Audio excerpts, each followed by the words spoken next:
You are watching Access LaPorte County, Channel 97. Coming up next, the May 17th meeting of the LaPorte County Board of Zoning Appeals. You can find more information for this meeting by looking at www.accesslaportecounty.org.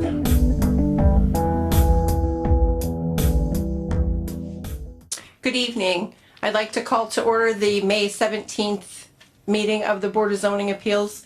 If you would please rise for the Pledge of Allegiance. April, would you lead us? I pledge allegiance to the flag of the United States of America and to the republic for which it stands, one nation, under God, indivisible, with liberty and justice for all. Thank you. May I get a roll call, please? Melissa Mullins-Mischke. Here. Dwayne Hogan. Here. Glenn Minnick. Here. Adam Karanka. Here. April Daly. Here. I will entertain a motion for the approval of the meeting minutes from the April 19th meeting. I'll make a motion that the minutes be accepted as presented. Second. I have a motion and a second. All those in favor, say aye. Aye. Those opposed, same sign. Let's move on to our petitions this evening. I'd like to go ahead and just make a motion right up front now for petitions 1, 2, and 3 to come off the record and come back live again tonight. They've been tabled. So I have a motion for petitions 1, 2, and 3 to be removed from the table. Do I have a second? Second. All those in favor, say aye. Aye. Same, those opposed, same sign. All right. Before we get started this evening, I want to let everybody know that the only time we will entertain public comment is during remonstration. So if you have something to say, you need to do it during the remonstration period for that petition. And remonstrators will be limited to 3 minutes this evening. And again, as I tell everyone, we want to hear something new in your remonstrance. If we have 3 people that get up and say the same thing over and over, then we're going to move on to the next one. Okay? So petition number 1 this evening is a petition for variance of special exception for Tong's Property LLC, Yan Tong Guan, owner, and Sunbreak Entertainment Corp., Han Cheng Yang Gao, and Zong Shen, renter, represented by counsel Andrew Volz of House & House, for an outdoor shooting range, the property located across from 6961 South 3rd Line Road, Kingsbury, Washington Township, zoned M2 on 38.507 acres. Notice adequate. Good evening. Good evening, Madam President, members of the board, council, Commissioner Pullen. We're here on a petition for variance for special exception pursuant to Article 24, and then Article 24.05. Excuse me, Andrew, would you make sure your mic's on? Check, check. Thank you. I'm sorry. We're here pursuant to a petition for a variance of special exception for, as you indicated, Tong's Property LLC, and then Sunbreak Entertainment Corp. All of their representatives are present here in the second row.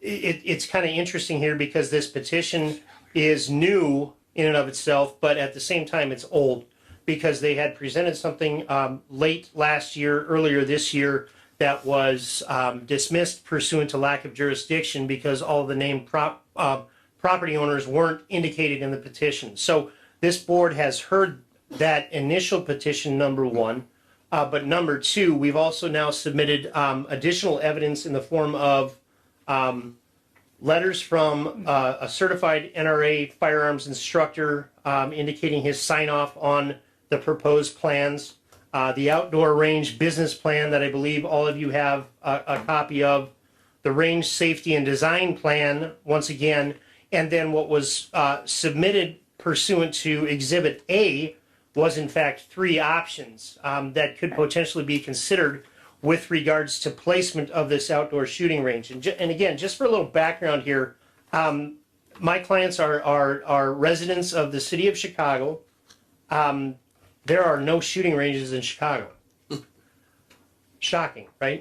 Well, except unless you walk outdoors, I mean, clearly, walk down Clark or whatever else.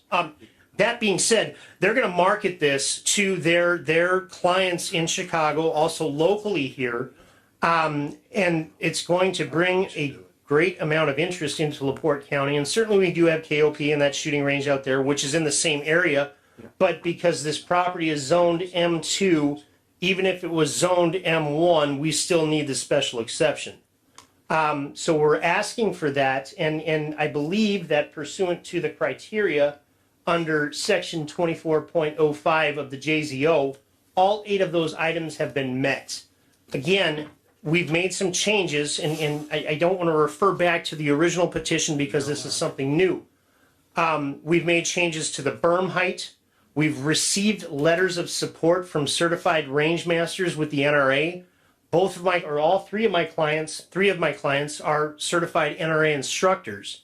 And this is going to satisfy a need that would bring taxpayers money to LaPorte County. It really would. I understand that there are some remonstrators present. I do also understand that those remonstrators may have been remonstrating against the previous petition where these 3 options weren't outlined. So we are asking for a variance a special exception variance to allow the installation of an outdoor shooting range on that property across the street from 6961 South 3rd Line Road in Kingsbury. It's on 38.5 acres. It's not being used at this point. And the surrounding areas, my understanding is there may be at least one individual present that will be in support of this. I know there is a remonstrator present in the form of an attorney, and I do appreciate his position or their position with regards to safety. But I think the plans that have been put together here that we have spent an enormous amount of time putting together show that this meets and exceeds, in fact, NRA requirements. And I know we've got a certified rifle person here, formerly of the Marine Corps, so he can speak to that. But we're talking about raising the height of the berms, changing the location of the shooting ranges, not interfering with wetlands that are out there. I think this is the highest, best use of this property, and we would ask that this petition be granted. Thank you. Thank you. All right, we have remonstrators this evening. Attorney Ambers, if you would please state your name and address for the record. David Ambers, attorney at law, 601 State Street, here on behalf of LaPorte Lake Development Incorporated. Can I approach with? Please, and when you return, would you make sure they get that microphone down for me? Put it down. Yeah, so we can make sure we get it. Thank you.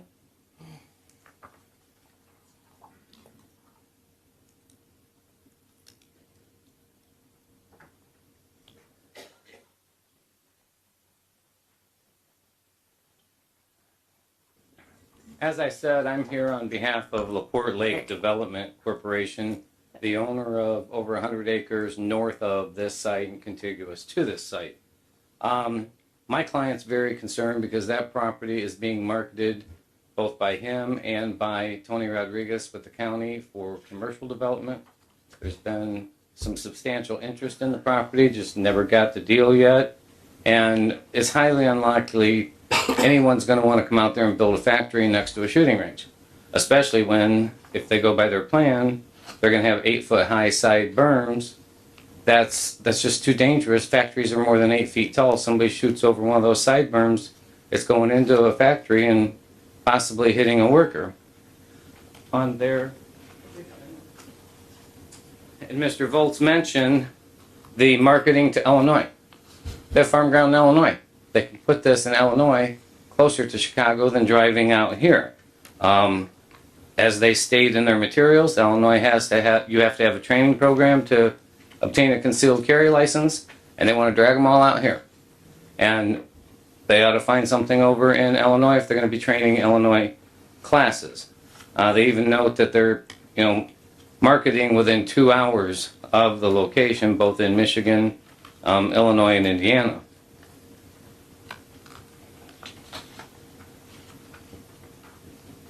Like I say, on the range construction, they're showing side berms of 8 feet. That's worse. This is actually a worse design than what you shut down in Wanata. If you look at it, he had much higher berms. He had a higher berm behind the targets, and we still shut him down. And now this is a lesser plan less safety, closer to businesses. Sims Meats right across the street. Hyler's Industries has a building up the road. I think last time there was a remonstrator here from a chemical company, or they package chemicals. This isn't the place to put this thing. KIP might be the right place, not this parcel of ground in KIP. What I have given you is the petition and remonstrance of this petition, and they have failed to address all of the criteria of Article 24.05 of the county master plan. The grant of this special exception will be injurious to the health, safety, and general welfare of the committee. They have not discussed how they're going to address lead or noise concerns, and if you remember, the noise particular was one of the biggest problems and the one that you shut down in Wanata. They have not discussed how the project will not be injurious to the public health, safety, and welfare. It will be injurious to the use and enjoyment of property in the immediate vicinity for the purpose already permitted, again, because of the noise, because of lead, because of possibility of stray bullets going over low berms. That road is in terrible shape out there, and that's a private road. And it just does not qualify for the orderly development of everything the commissioners are trying to do in that KIP area with the train tracks they've added and their marketing for the intermodal site. This just isn't the right place to plop down a shooting range. And it's just generally contrary to the purposes of the ordinance and will permanently injure other property or uses in the district. There are two attachments to my remonstrance. One of them from the National Association of Realtors that says if you have property near a shooting range, your property value is going to decline 3.7%. Well, most commercial property out there is being marketed for $20,000 an acre. 3.7% of that's a pretty big decrease, and I would argue that, particularly for my client's property right next to it, the decrease would be higher. And then I've also given you a document from EPA, best management practices for lead at shooting ranges, and again, that's a health concern that hasn't even been addressed. So on behalf of my client, we would ask that you again deny this range as you did last year and protect the property owners that are already out there. Thank you. Thank you. Do we have any other remonstrators tonight, either for or against? If you'd like to come forward. State your name and address for the record, please. Hi, my name is Earl Miller. I'm with Acker Castings and Hyler Industries. We are at 118 Kumler Drive in LaPorte. We also have a facility at Kingsbury Castings on Third Line Road. I spoke last November remonstrating. It wasn't actually a for or against. It was more, we didn't really know much about the project. And so we were asking a lot of questions because we had a lot of concerns. And some of those were addressed with the other petitioners. And so I just want to mention that since then, these fellows have approached us, and we've had a number of conversations, and actually they've been pleasant conversations. And we believe that that they have good faith effort in toward what they're trying to do. They've shown us their new plans. They've changed the orientation of the berms that should be protective of Dankert's property, which is directly north to there. They have we had mentioned wetland issues, and they have looked up wetland rules, and it appears to be within what would be protective of the wetlands out there. They've added to the height and the width and the length, and so actually one of the other things that we would be in favor of is because there's a potential collaboration between the two parties and that came up because they need embankments, and we being a foundry have a byproduct of foundry sand, and so we spent a lot of time working with IDEM and getting classifications and approvals from IDEM for exactly these types of beneficial reuse projects. And so this would be a good one. This would be a really good use of our sand. Now, I can't speak to I can't endorse the designs that they have, but it looks to be in a better, condition. And as long as they put vegetation on there, and it seems like it should deaden some of the sound. It's a loud area. We're a foundry. Also, property owners next to a foundry probably don't have as high of a property value either. I think not. So the only other thing that I think that we had talked about previously was the road maintenance, and Third Line Road is a private road, and we'd have talked to them, and they've mentioned that they would participate in the repaving of that. We put money into that. Other property owners do. Some folks don't. No names mentioned. But they have, again, it appears that they have good faith effort in what they've talked with us about. So I just want to, I hope that something can be worked out. Thank you for your time. Thank you. Any other remonstrators? Now's your time to speak, either for or against this petition. Andrew, if you'd like to come back up, we'll see what kind of questions we have as a board.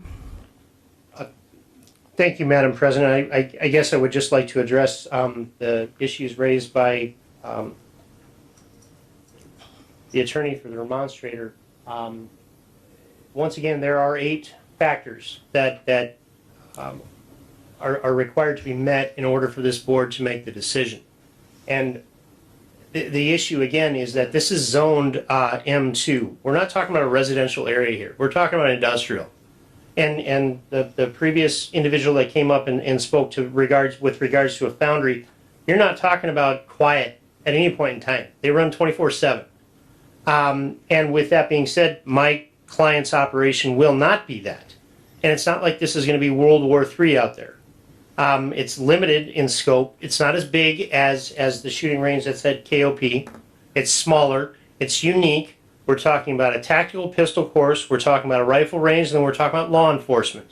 But then we're also talking about courses that are going to be offered that don't even involve a handgun or a firearm. That's what they're trying to do here. They're trying to go the length of what a self-defense strategy or mechanism is. You don't need a gun to defend yourself. You have other ways to defend yourself, number one. But number two, as is indicated in your packet, you don't necessarily even need to put yourself in a dangerous situation. And that's what that refuse to be a victim class is. It is not injurious to the public health. Again, we're not talking about a situation where we're in residential. This is zoned M2, almost the highest level of use. The surrounding property will not be injured. There is no hazard. It will be served. In fact, they have agreed, as indicated by the previous gentleman, to assist with recovery and or repair of that private road. They are willing to invest money in this community, and that money is going to then reap further investments, because whether or not Mr. Ambers wants to say that this is being marketed 2 hours away or whatever else, at the end of the day, $1 from Michigan and $1 from Illinois is the same as $1 from Indiana. So if you've got people coming from Michigan and Illinois to use this facility, the money's the same. It's coming into the county. And they're not just coming here for a shooting range. They're going to stop at restaurants. They're going to shop. They're going to buy gas at $5 a gallon. They're going to do this. They're going to do that. I think this is a fantastic use of this property. And again, there are multiple options that are there. My client has also indicated that the side berms, as indicated, as 8 foot. He would be willing to raise those to 20 foot. So 20 foot all the way around. It's basically like you're shooting indoors at that point. I'm a firearms guy. And I've done indoor range, I've done outdoor range, I've done the whole 9 yards. And when you're in an area where your concentration is focused on your target, you're not shooting over here, you're not shooting over there, you're shooting down range all the time. So I think that argument is specious, but I would be willing to entertain questions from the board here at this point. I'm going to ask, I think, the question that's on everybody's mind, and let's just get it out of the way. Why not build this in Illinois where they live? Why bring it out to LaPorte County where they have no vested interest other than they think this is the perfect property? Because I think the issue is that to do, and as I indicated before, shooting ranges don't exist in Illinois because of the restrictive gun laws that are there. And yeah, we see how well that works in Chicago. But the reality is that The hoops that you have to jump through in Illinois in order to construct something like this are simply insurmountable. They just are. And then when you look at the fact that this project or this range would be within a 2-hour drive of multiple metropolitan areas, then you're going to draw people to LaPorte again. And then they might say, okay, well, this shooting range is great, but let's check this other one out. Oh, let's go to third base. Oh, let's go to Bistro on the Green, whatever. They're coming here and they're going to spend money. And so, I mean, to answer your question, Madam President, they can't do this in Illinois, which is why they're trying to come here. So there are shooting ranges in Illinois. There's 2 of them that I'm aware of in the Chicago area, and they've been grandfathered in, So you're thinking specifically of the Chicago area. which is where they're coming from. Granted, downstate or in rural areas that may be different, but my guys are coming from Chicago, and they have people there that have concealed carry permits through the state of Illinois. They want to practice. There's nowhere to do it. The waiting list for those shooting ranges in Chicago is months. And if I need to practice and become familiar with my firearm, I can't wait 2 months in order to get on a range where I can put 35 rounds down range and hit center target or whatever else. Okay. Thank you. What other questions do we have? So there's been a lot of talk about EPA and lead abatement. The plan shows a lot of talk about bullet traps, sand bullet traps.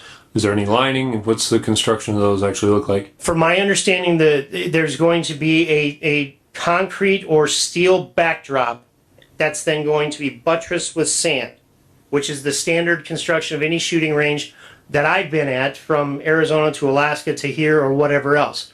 And then vegetation is planted, which will absorb noise, and then that is then turned around and recycled, where it gets run through a trap, the lead's pulled out, and then it gets sent back to a recycler or a remediator or whatever else. It's not going to sit in the ground. It's not going to leach into the sand or leach into the groundwater. They're going to do this on a recyclable basis. So what we're talking about is basically a composite burn, where you're looking at combination of sand as the immediate stop, concrete, and then an earth berm around it. Correct. Okay.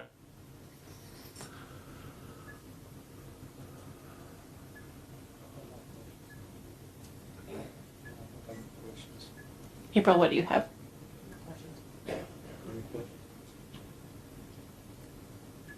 I guess I have one question. I mean, so we already have a shooting range right there, within 3 miles, maybe 4 miles. I didn't drive it. And it's loud. And it's driving the noise, and it's closer to the game preserve, so it's more isolated. But I don't think they shoot rifles there, and I don't see. Yes.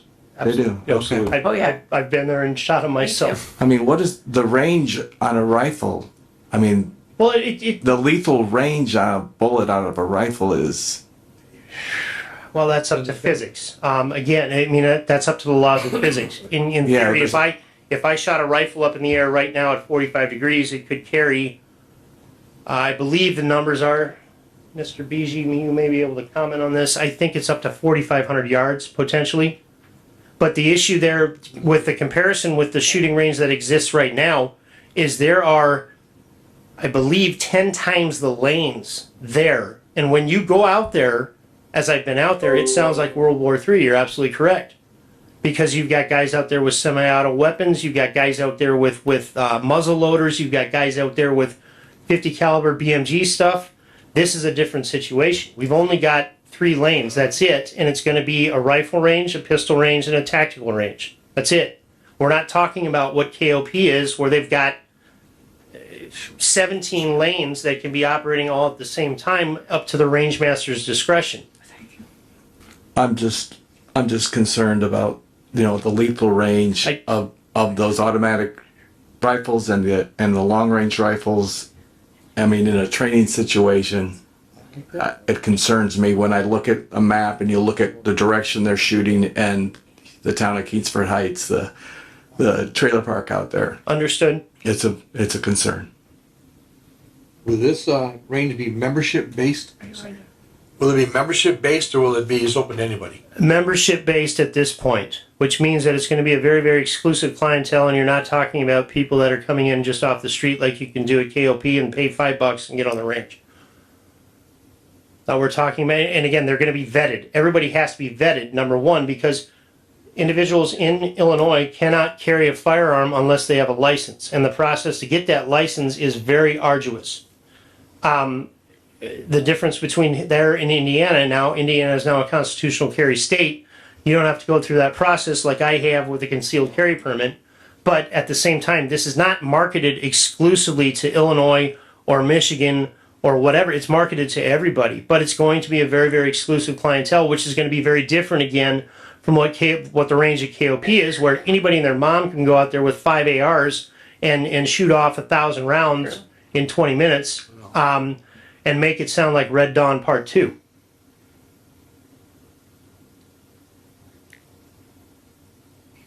Nothing.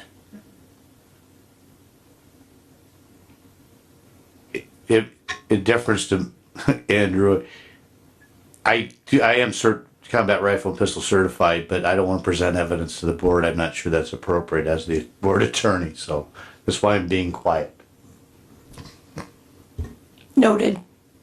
Duly. All right, well, if there are no further questions from the board and there are no remonstrators, I will entertain a motion.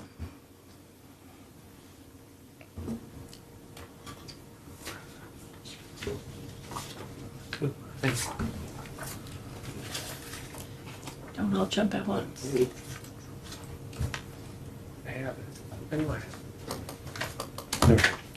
Melissa, I'd like to provide a motion for the petition of variance for special exception to Tongs Property LLC to be granted. Okay, I have a motion. Do I have a second?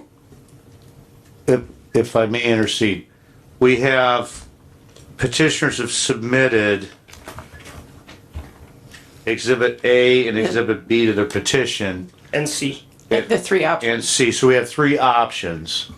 So we should include some specificity as to whether it's 1, 2, or A, B, or C, or all. 'Cause I want to attach those to the findings so it's clear on what the designs are. And it's perfectly okay to say A, B, or C plans, and then they can choose from there. Okay. So I'm gonna provide an amendment that that the petition be granted on contingent to options of Exhibit B and Exhibit C, or E and or. B and or C.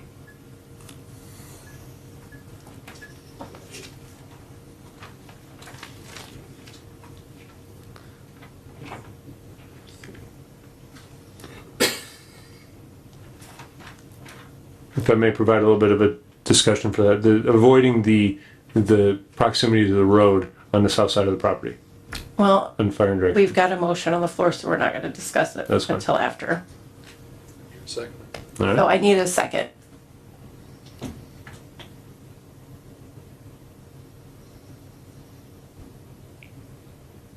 I step down and second it? I can. Yeah, you could.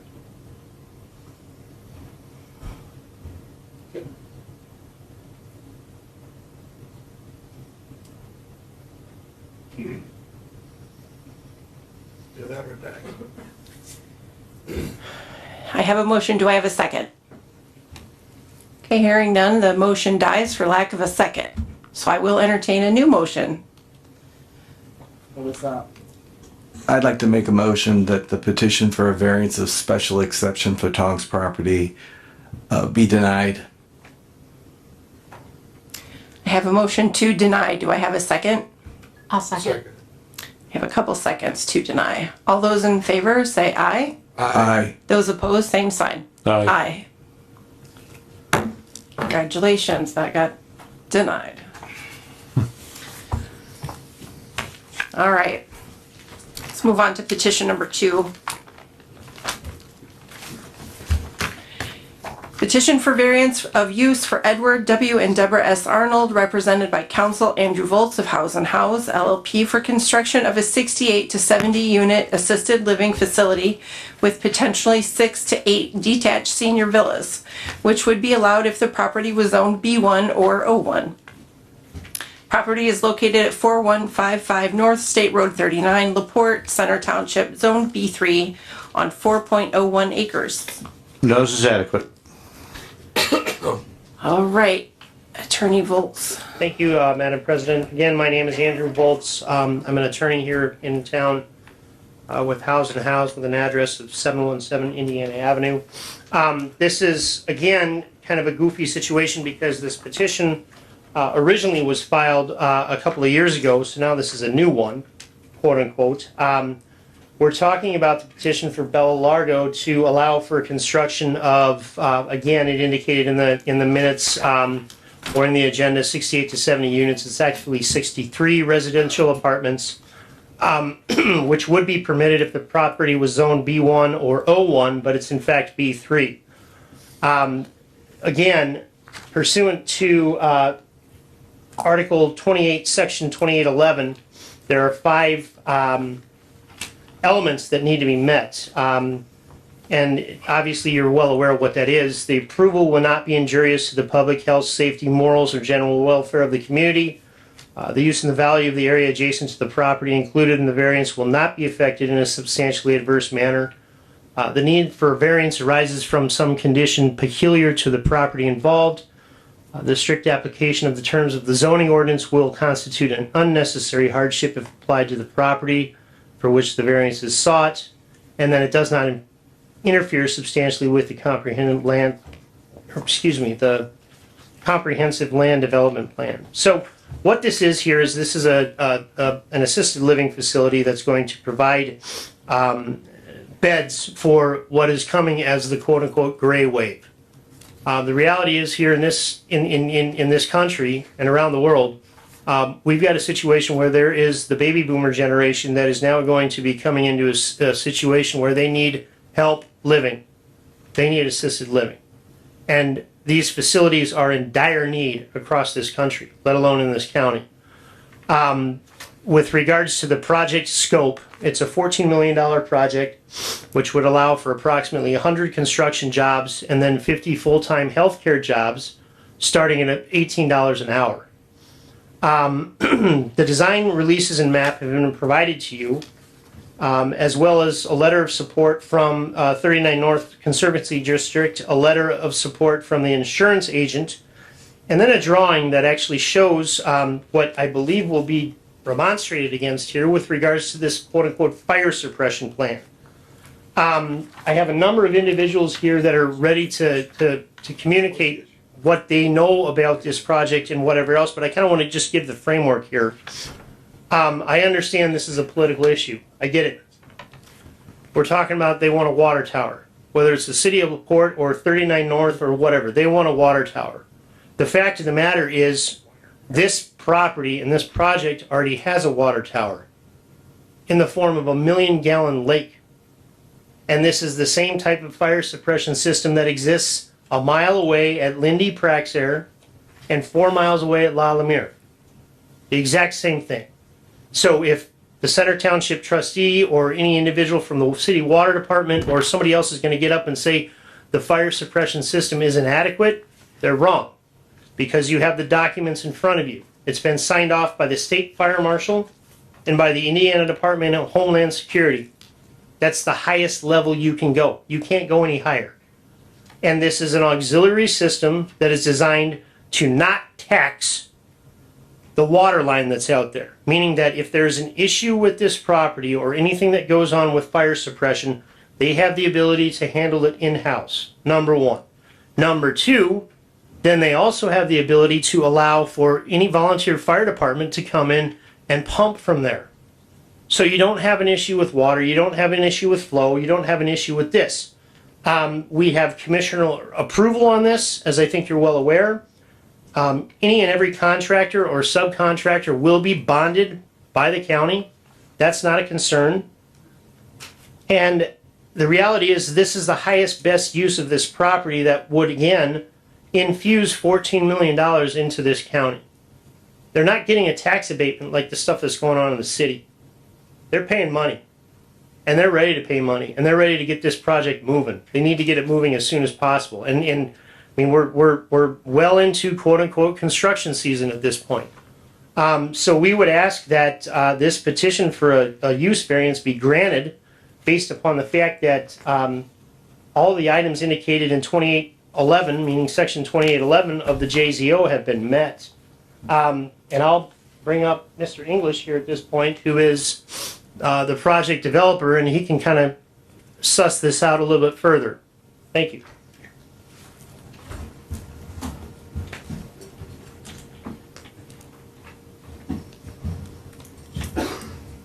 Good evening. Good evening. Yeah. If you would please state your name and address for the record. I'm John English. I live at 4144 North State Road 39 here in LaPorte. I'm the developer of this project. I'm going to try not to reiterate things that Andy just said, but some of these are going to cross over, but I'll be as brief as possible. Thank you. Currently, there's this country, about 15% of this country's population is 65 and over. I'm one of them. It is estimated that by 2050, that percentage will grow to 20%. It's 70 million of us. We had 2 market studies performed for this marketplace. And the conclusions of both studies showed that a current and future need for a project of this size. We need to be prepared for what's coming. We're doing that. Our building is a 1-story, 47,000 square foot facility designed and built with 33 units of assisted living and 30 units of memory care. Along with many senior living features such as private dining, hair salon, exercise room, so on and so forth, Bella Largo will be the first senior housing facility in the market area to be designed and built as a virus-resistant facility. In addition to that, we will have the only, and this might be the only one in the country at this point in time, we'll have the only private virus-free visiting area. So there won't be any of this looking out the windows and waving to your loved one. Let's hope that we never get back to those days, but we're preparing for it. The project is a total cost of about $14 million. About $11 million of that is for construction, labor, and materials. Most of that will be going to local Indiana subcontractors and suppliers. And as our attorney just told you, all our contractors will be bonded with the county. Through census buildup, Bella Largo will be adding new, long-term, high-paying professional jobs to the local economy. Once stabilization is reached, Bella Largo will have created 50 of these new high-paying jobs. During construction, there will be 100 construction labor jobs. Once stabilized, Bella Largo will be a major tax revenue source for the county. It's safe to assume that that tax revenue would be approximately, and I would think a whole lot more than 20 times the property taxes that are being currently collected from the single-family home that is on the property. This project is a win for all concerned. In 2020, LaPorte County commissioned an Indiana housing analyst firm to help the county unearth reasons for housing development stagnation. 2 of the key findings in the report were there was a need for a wide spectrum of housing. That includes senior housing. The second key finding was that commercial centers with dense housing should be supported. Bella Largo meets both those key findings. Bella Largo fills both a current and future need in so many ways. It will be an asset to the community and the township and the county. In this room, as Andrew pointed out earlier, and on Zoom, we have a few experts in their field that will address the fire protection issues that Andrew related to.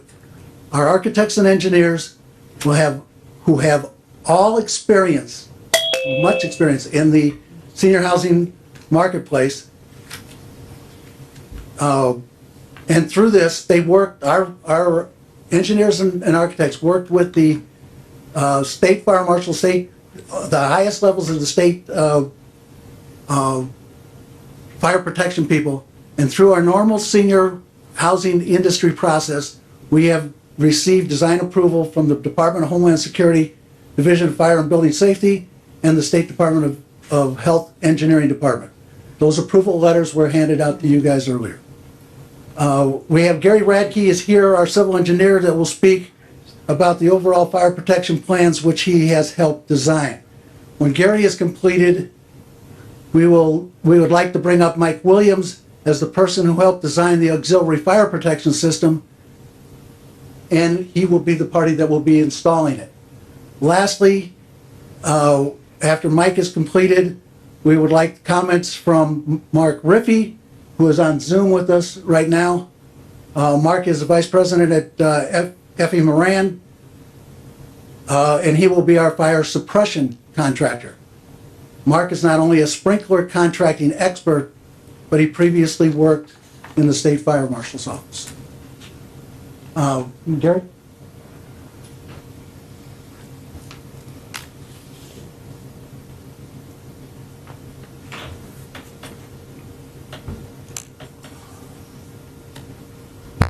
Good evening. Good evening. If you would, please state your name and address for the record. Yes, my name is Gary Radke.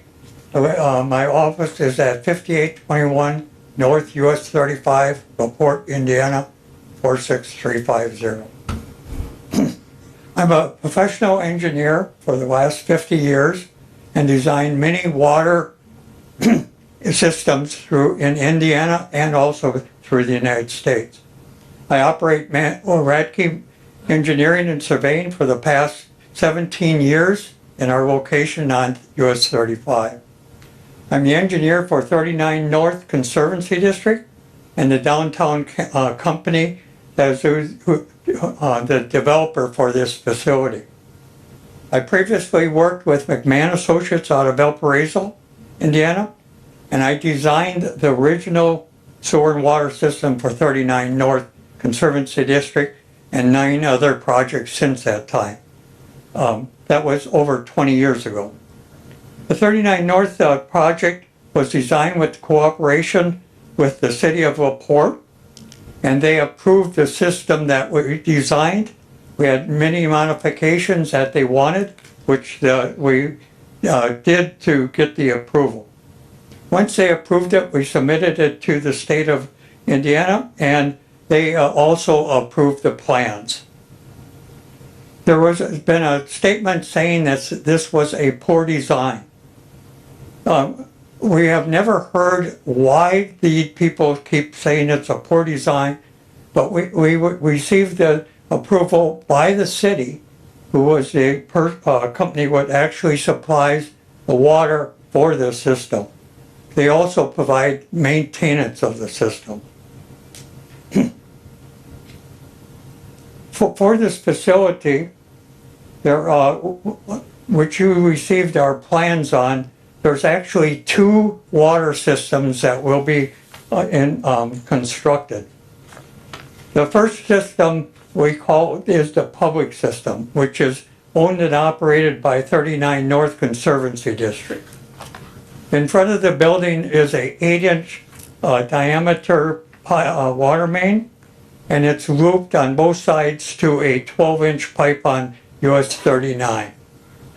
The system provides drinking water and water for the sprinkler system, plus the 2 hydrants that you see on the plans.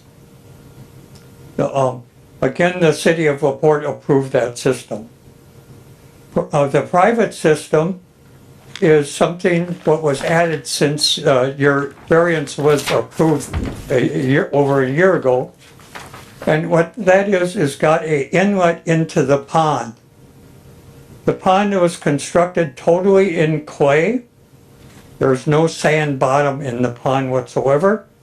And the opening in the intake pipe is 2 feet from the bottom of the pond. A pumping system is going to be installed into the existing building. The pump will suck the water from the pond. By the way, the pond has 1 million gallons of water available. The 1 million gallons of water is taken, the calculation is taken from 2 feet above the bottom and 3 feet from the top because of the winter ice expected. And the difference is 1 million gallons of water. Again, it will be sucked in by the pump system, and it will be pushed out in pressure to 2 hydrants, again by the in front of the building complex. What's interesting, the owner is also is going to be notifying the fire departments that they can use this system to fill their tankers and fire trucks. So it'll be more of a public system for other fire departments.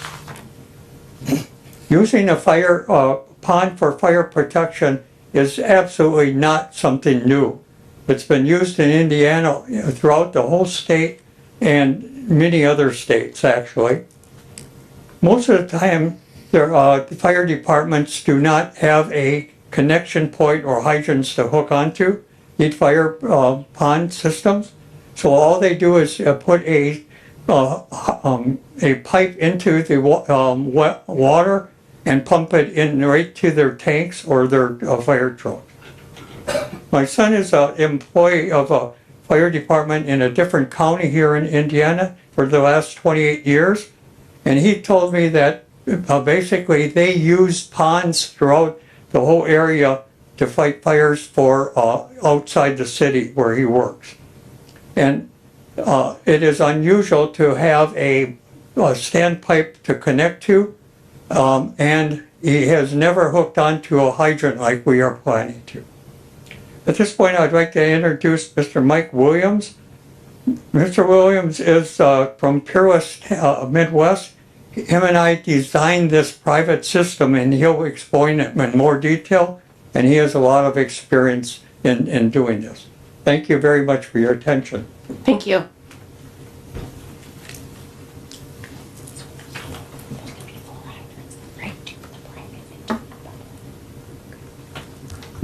Good evening. My name is Michael Williams. I am Chief Executive Officer of Peerless Midwest, Inc., 55860 Russell Industrial Parkway, Mishawaka 46545. I've been in the business of design and construction for fire protection water supplies since 1986. My dad founded the business in '72, and he did the work before then. And then he retired in '88, and I'm no longer active in project management. My son is now, so I'm doing what I'm doing, and I'm here tonight on behalf of Mr. English and his group. What we do at Peerless Midwest is we match up projects for industry, commercial development, etc., that desire to have water supply systems for fire suppression other than municipal systems, okay? These many times are located way out in the country, what have you. There's a variety of ways you can do it. There is National Fire Protection Association Code, NFPA, that we utilize. There's various methods within the code, such as wells. We do open ponds like this one. We do storage tanks of various kinds. So there's a number of possibilities. For this project, we're intending to use a large 1 million gallon capacity open reservoir that the owner has, and install an intake structure that will take the water into a sump, and then use a line shaft turbine vertical UL-listed electric motor-driven fire pump to deliver water under pressure, a wet system, to the underground water main proposed for the property. There will be 2 hydrants, LaPorte standard hydrants, that would be available for use for not only for the Bella Largo, but also for the community. If the fire department was out there and needed a supply, they could hook up to it, open it up, hook up their stuff, and off you go. It's a fully automatic system with UL listed automatic fire pump controls. So that's really what we do and who we are. I mean, it would appear to me a benefit to the community to have something like this. And I would suggest that he's going the owner's proposing to go above and beyond what would be considered a minimum requirement for fire suppression. So that's what I have for you folks. And next, I know Mark Riffey from Effie Moran is going to speak. I think he's on TV here. If you wait just one moment, I think we have a question. Oh, I'm sorry. Yes. So, I mean, I know of designs for factories and that use this kind of system. Like, how many assisted living facilities have you designed this kind of system for? I would say dozens throughout my career. Miller's Mary Manor comes to memory. I've done a lot of jobs in my career. They all kind of run together. I've been doing this a long time.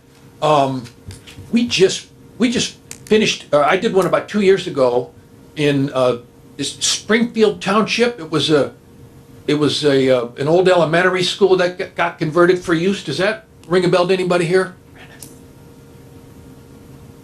Just outside of Michigan City. Is that part of it? Well, anyways, it's commonly done. Yes.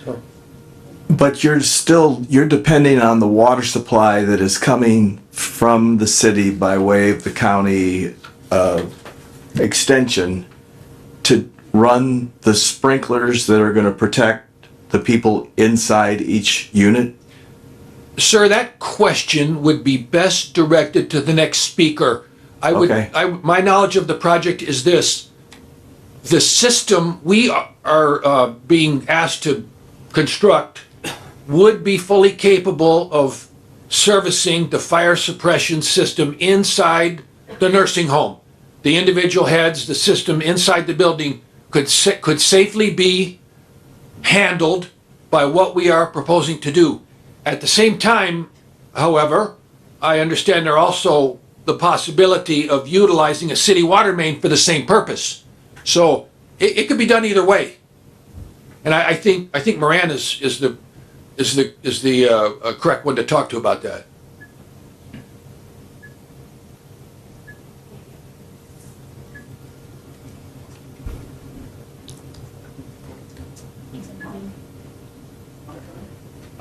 We've got an Ashley. Can we? Yep. Mark, you there? Mark Rippey? Might be some kind of technical.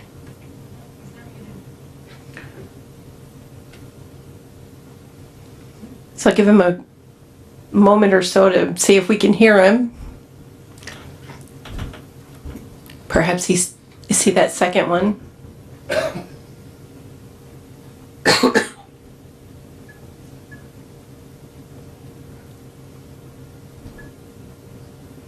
Do you guys have another speaker? No. I have a question or two that I'm not sure you're the right one. While we're waiting, let's see if he gets on.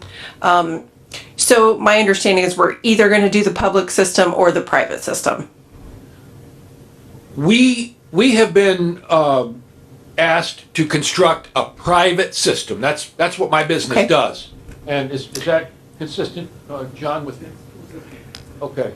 So it's a private system, 100%. So if you're going to speak, sir, I'm going to have to get you back up on the microphone, if you would, please. Okay. Thank you. I've got Mark on the phone here too, by the way, because he can't get through on voice. That's something on his end. Yeah, he's having a problem with it on his end. We're more than willing to put him on the speaker on the phone here and through this. Just make sure he's in the microphone. Okay. Did you have a question for me? Yep, so my question is it's either public or private? One or the other? There's a public system on the site, and then there's a private system on the site.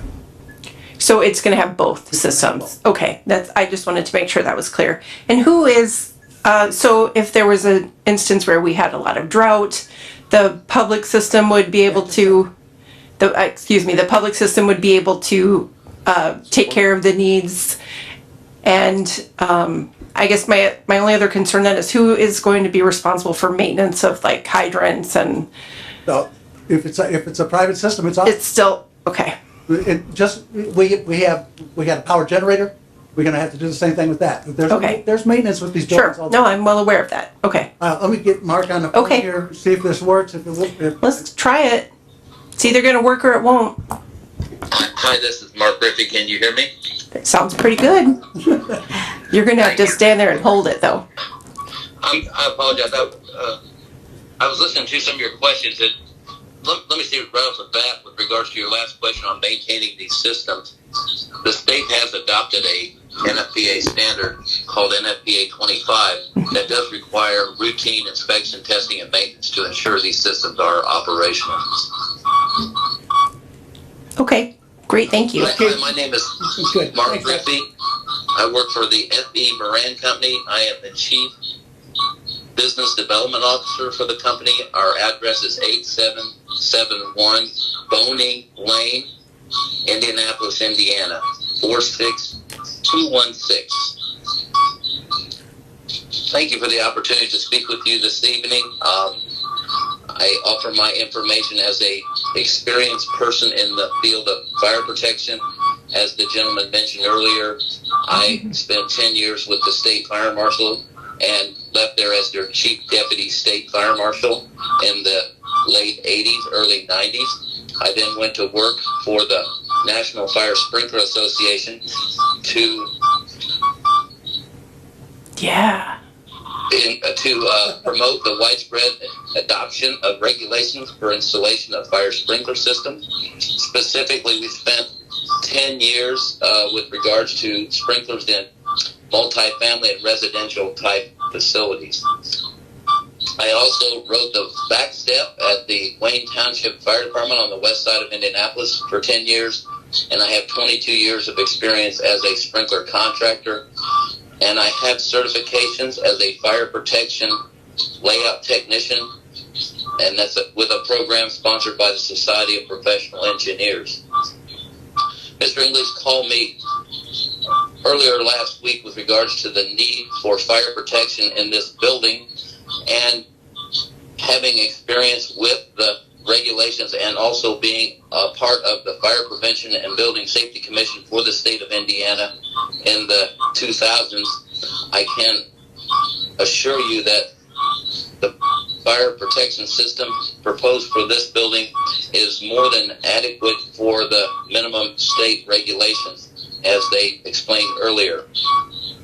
One of the questions was regarding the fire sprinkler system and the needed water supply. I just wanted to let you know that the type of fire sprinkler system designed for this building will use what we call quick response sprinkler technology, and the sprinklers will operate so fast they will be designed to protect the occupants and save their lives in the event of a fire, even in the room of fire origin. We anticipate in the residential areas, while we will put sprinklers in every room because we do not know exactly where a fire may break out, we put the fire sprinkler system designed for having the ability to flow water to 4 sprinklers in the event of a fire. In actuality, probably 1 to 2 sprinklers will activate to control the fire, but the NFPA standards for this fire sprinkler system design for this type of structure would require us to design for 4 sprinklers. With regards to some of the other areas in the building, such as the kitchen area or the kitchen service areas or mechanical rooms, we would design for a higher hazard than we would for the residential occupancies. But there again, the number of sprinklers would probably be at the most 7 to 8 sprinklers might operate, each one flowing about 20 to 25 gallons per minute. I certainly appreciate your concerns about the need for fire flow, but for a facility as such as this, having built-in fire protection, there still is a concern with regards to having a fire flow for the structure. With the water supply that services this area and that 1,000,000-gallon pond, the water supply is more than adequate for a structure such as this. I'm happy to answer any questions that you might have, and I just wanted to be brief and not repetitive. Thank you very much for the opportunity to speak to your group this evening. Thank you. Any questions for Mark? I have a question. Okay. I think I comprehended most of what he said, but you have an open pond with 1,000,000 gallons of water in it that you're going to try to control the water quality, but there's no way to guarantee the water quality of that pond. And he's telling us that they're going to pump it through the sprinkler heads of this assisted living facility, and it's going to work fine. The initial sprinkler service is being run off city water.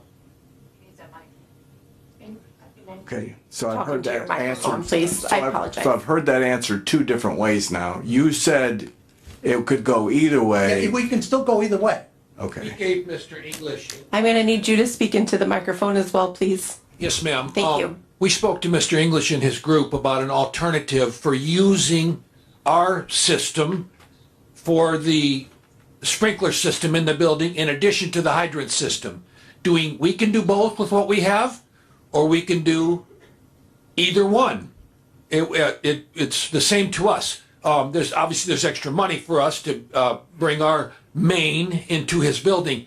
That's the only distinction. My understanding, though, is they're intending to use the city water for the purpose of the suppression system inside the building. I would tell you, open ponds can be used for sprinkler heads with a device that they call return bends.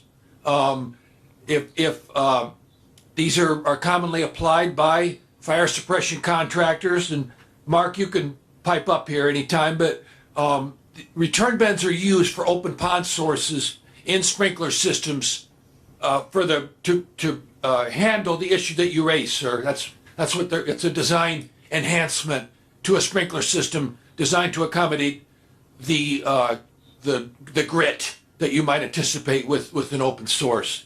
The intake structure itself is constructed to off the base of the pond so that you are relieved from bottom silt and sedimentation, and then like what John was saying before, we allow for ice as well in the calculations. But we want to make sure that you understand that the stress on the public system with the water suppression system in the building is very minimal. That's what Mark was trying to tell. The fire demand for the fire sprinkler system is going to be way less than the domestic demand would be for this building.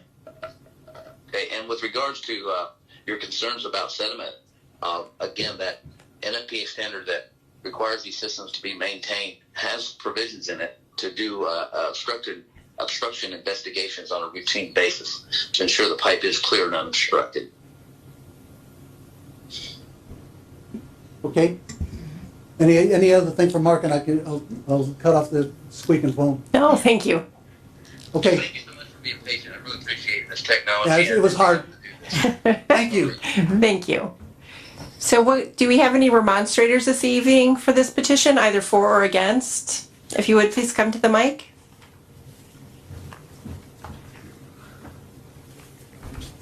And state your name and address for the record, please. Good afternoon. I'm Tim Warner. Tim, I think I got to get you in that mic a little better. That better? That's better. Thank you. Hi, my name is Tim Warner. I'm the superintendent of the City of LaPorte Water Department, 1119 Lake Street here in LaPorte. Couple points I want to make here real quick. Okay, so I don't know if you're aware of the issue 39 North Conservancy District, but the district is under a physical limitation of 1,500 gallons a minute. That's at any given time. That's regular domestic use plus fire suppression. The hydrants in that system can throw out about 1,100 gallons a minute. So at least 400 gallons a minute for domestic water. Their average usage is between 80 to 400 gallons a minute with no high flow fire situation going on. So I heard that, you know, the city did approve the system in 1998 for what was out there at that time with the promises of water towers and bigger pumps and loop systems being put in that were never done. 24 years later, here we are, still the same system that was put in 24 years ago. I'm not here to argue this variance. I'm just asking that the restrictions, the same restrictions as before that you guys applied to this variance, are signed off by the proper local authorities. There's a lot of moving wheels in this fire system that they have going on, and I think the local fire departments and the local agencies should sign off on that. This is a public safety issue. Nobody's arguing the need of this project or the design of the project. I'm not here to argue that. I'm here to tell you the facts of the water system. So let's get to the water system here. I heard these gentlemen up here talking about the sprinkler systems can run either pond water or city water. That is not allowed by IDEM. That is a cross connection where pond water could enter into a public water system. It has to be one or the other. It is not allowed by IDEM. I'm an IDEM certified operator for the state of Indiana, and I'm telling you it's not allowed. So, like I said, in general, the city fire department has a mutual aid agreement with Center Township. Okay, so if there was a large fire out there, the city would naturally respond. Their big aerial truck pumps minimum 2,200 gallons a minute. It couldn't even run off the city hydrants out there in that area. And I know that the city of LaPorte Fire Department is not going to hook their whatever $1 million trucks, $250,000 trucks to pond water. They're not going to do it. And I don't even think Center Township runs off of pond water anymore. It's hard on pumps, and there's just a lot of issues there. So just the numbers I gave you at the 1,100 gallons per minute through those hydrants, that's close to Severs Road, which is where the water system starts for the Conservancy District. Getting out to Mr. Arnold's property, they only flow about 920 gallons per minute because of friction loss through the pipe. Residual drops down to 46 pounds. At 20 pounds, there's a boil order. That's IDEM regulation also. So like I said, I just wanted to come up here. I'm not arguing this variance. I just think the proper local officials and agencies should have to sign off on this project. Thank you. Thank you. I do have one question for you before you, with respect to the IDEM, and you said you're certified with IDEM for pond water wouldn't be entered into a private system. No. Is that for potable water and non-potable, or does it matter? Yeah, anything that's drinking water, there can't be a cross connection. So even if say your home, you're hooked up to a well, and services come out your way, you cannot tie in your plumbing to that well, household plumbing, without proper disconnection of that well and to prove that well has been disconnected. So same theory. The use of the pond water, though, for fire suppression is separate from drinking. I get that. I just want to make sure we're all clear with that. So there's still a connection. There's still a connection from that main to a public main, right? Be a main to a fire main. Okay. That's still a connection, and that's considered a cross connection in the state of Indiana. Very good. Thank you. Mm-hmm. Any other questions? Any other remonstrators this evening? Please.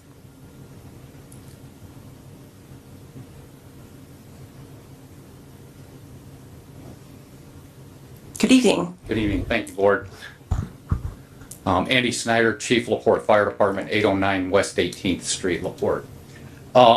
As Superintendent Warner had mentioned, I'm not here to say that you shouldn't, approve a variance. I just would strongly recommend that that variance be approved in the same form that it was, with the same restrictions. Again, that the local authority having jurisdiction approve any design before it moves forward. Having said that, it's unfortunate that it was brought up to you that this is a political, personal issue earlier, because that is the farthest thing from the truth. This is a life safety issue. That's what I deal with. Mr. Arnold called me pushing 2 years ago with this project and made comment that, hey, I've got an idea. He even indicated that I know that the water flow is not sufficient for the project. He said, I have an idea to implement a pond as a supplemental to this. I told him at the time, I'll look at it with an open mind. I got back to him and I told him, I do not see that this will work. Not in the best interest of public safety. There's too many working parts, as was mentioned a minute ago, and I just don't see that as a feasible option. The most best option is to fix the system that is there. Currently, that system, and you can argue it all you want, that it is sufficient, it is not sufficient. And you can, and I respect engineers, have one in the family, I'll respect that, but practical matters rather than engineers.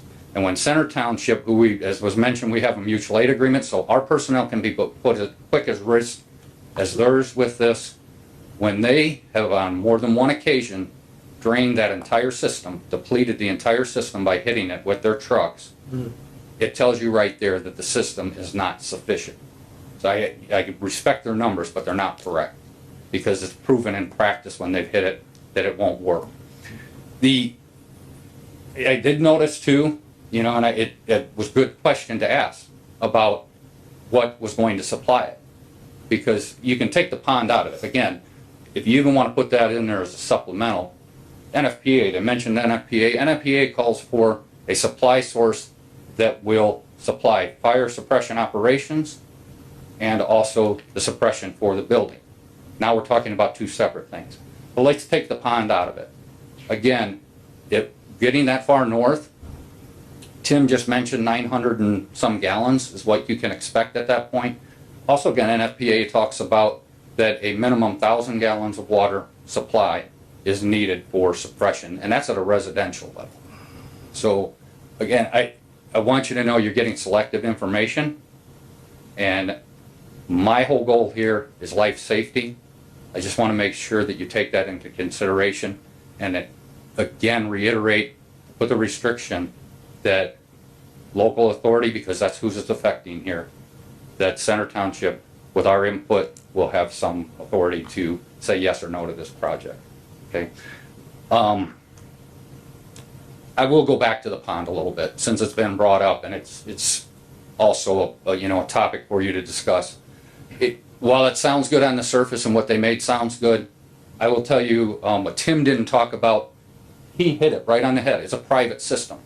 I'll tell you right now, in the city of LaPorte, and that's also across the fire service industry, there are multiple private hydrants that are connected to the city system.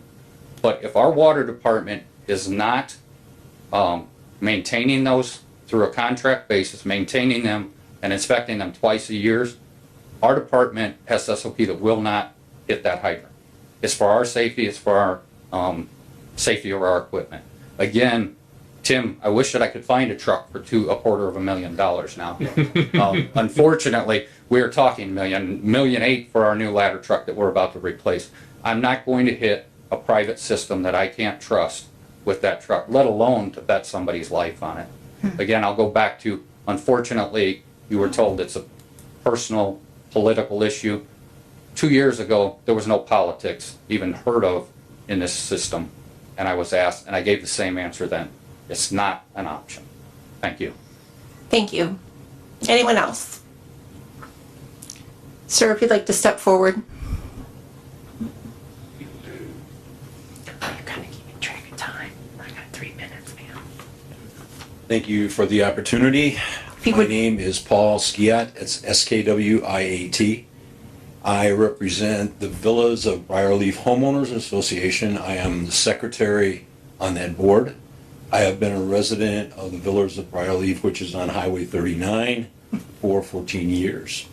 I did not get all of the details of the attorney's 5 items that we talked about, but I will tell you that I am very concerned about items number 1 and number 4. A safety issue. I believe that the technical people to talk about the fire suppression, but I will tell you that this afternoon, my neighbor would have loved to have been able to hook up to the pond because our water pressure was virtually down to 0 when he was trying to wash his car.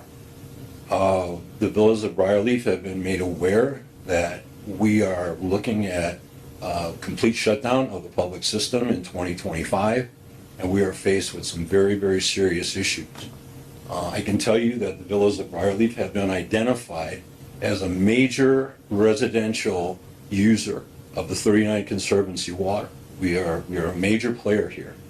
And the residents, as they speak to the board, have indicated they have virtually no confidence in the 39 Conservancy. I realize that's not your issue, but we are very, very concerned that we are not getting answers to the issues that we have for our own residential supply, let alone fire suppression and these other things. Very, very concerned. And we, as the Villas of Briarleaf, will not only oppose or ask you to oppose this particular project, but if somebody wants to build a garden shed that takes any water, I'm going to be standing up here again, because we've got serious issues out there. And that pond, God bless those folks if they can put a fire out, but I don't know if they want to take a shower or drink that stuff, because there's times when they might have to do it. And we're very concerned. And I appreciate the opportunity to speak to you. Thank you.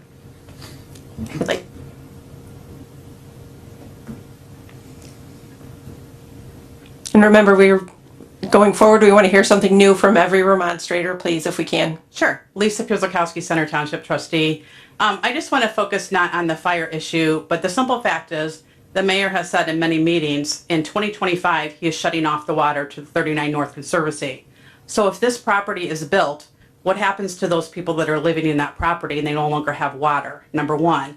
Number two, as you've heard, we have water issues out there right now. You add 70 flushing toilets to that and running water and showers. As you heard in Briarleaf, they're already having issues. So until the water tower is built, I mean, there's just no way. I think it's a great idea. Yes, it's needed, but build the water tower. Thank you. Thank you.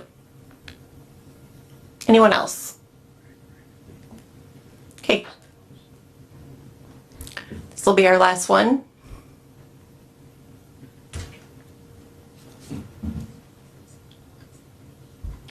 Edward Arnold, 4155 North State Road 39.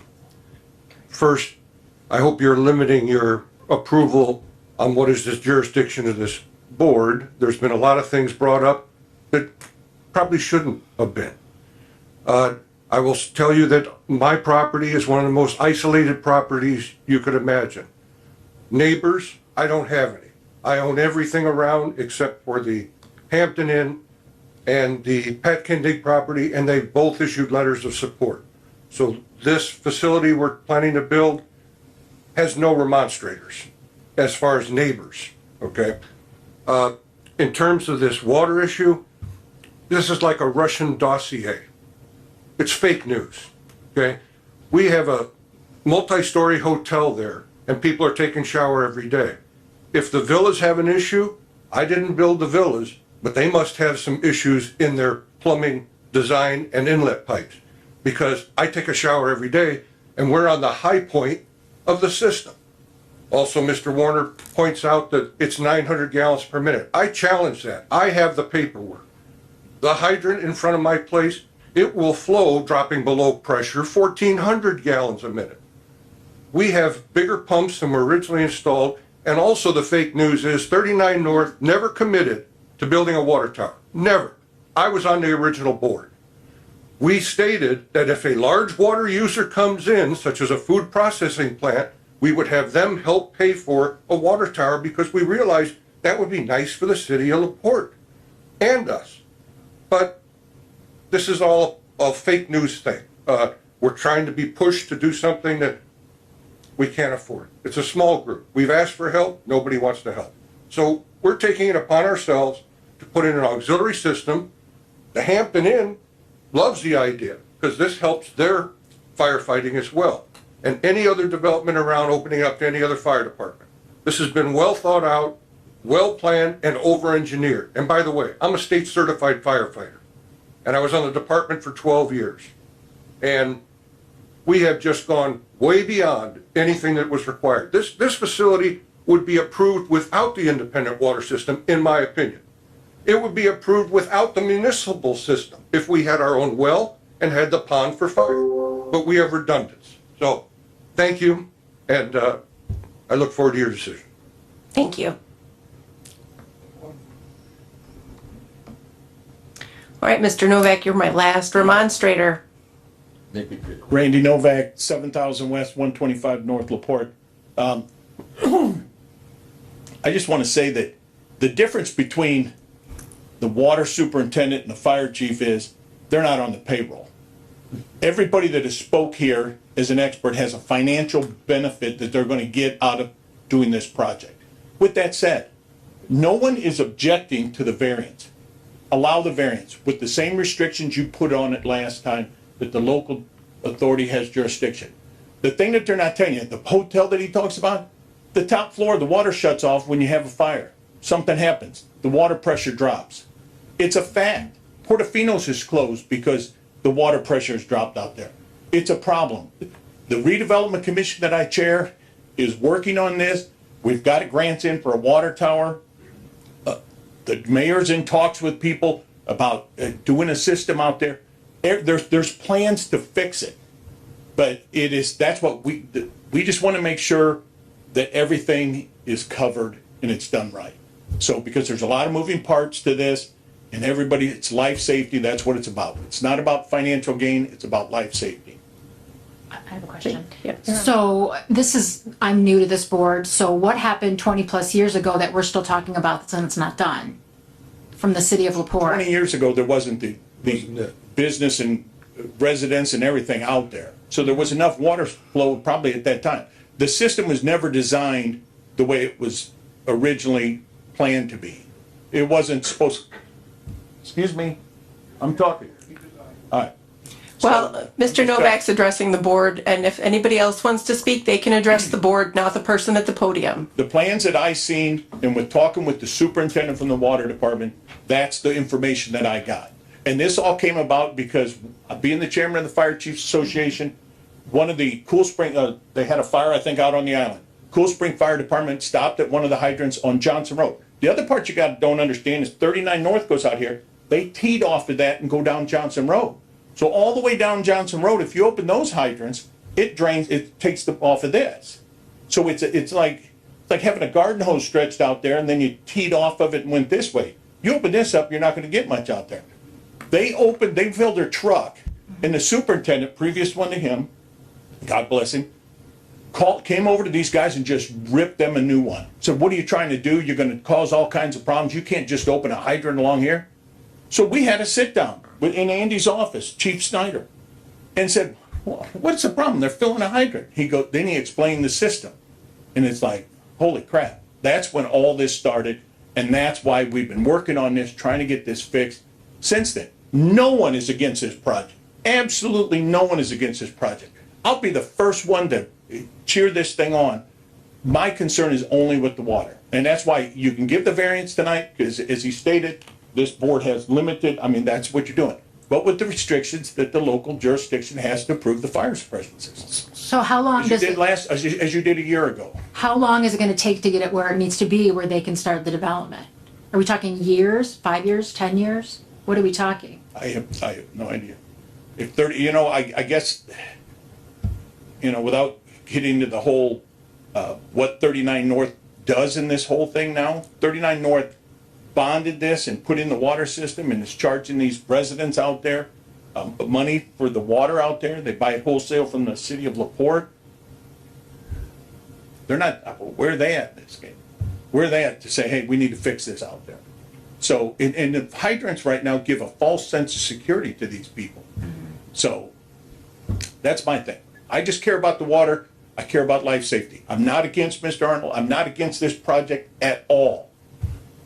And I just want to get it fixed. If it wasn't, the redevelopment commission spending money to apply for grants, and we're using our personnel to do this. So we're working at it. So, that's all I got. Okay, Andrew.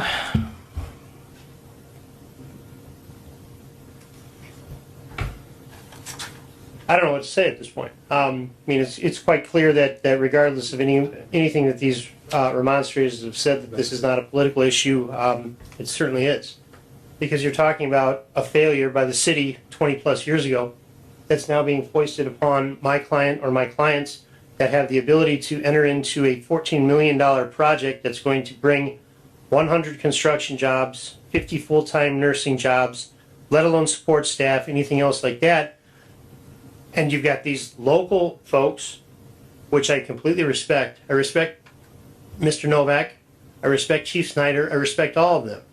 But when we've got the state fire marshal and the Indiana Department of Homeland Security signing off on what this is, and then we've attempted to get Center Township to sign off on it, but we've been told, no, we're not signing off on it without a water tower. There's nothing in this variance that requires a water tower.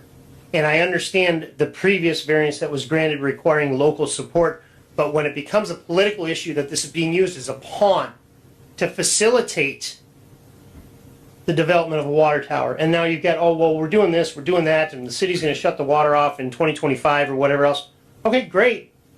But that doesn't help this here. And we've got over $1 million invested at this point that is going to go away, and this project will never happen if this variance is not granted. And I understand this board has the ability to require certain jurisdictional requirements, but when those jurisdictional requirements respond to me in my requests or refuse to respond and then say, no, we're not talking about this, this is a no-go because there's no water tower. I can't see how that is anything other than a political issue here, and that's a problem because politics don't play a role in the requirements and the elements under the granting of a variance under the JZO. There's 5 elements. We've identified them. We have experts that have testified as to such, that this meets and exceeds the requirements. And I understand what Mr. Novak and Chief Snyder are saying, that they're not going to plug into a pond. Well, then how is the state fire marshal approving this? How is Indiana Department of Homeland Security approving this? There have to be fail-safes in place. And again, this is a redundancy system.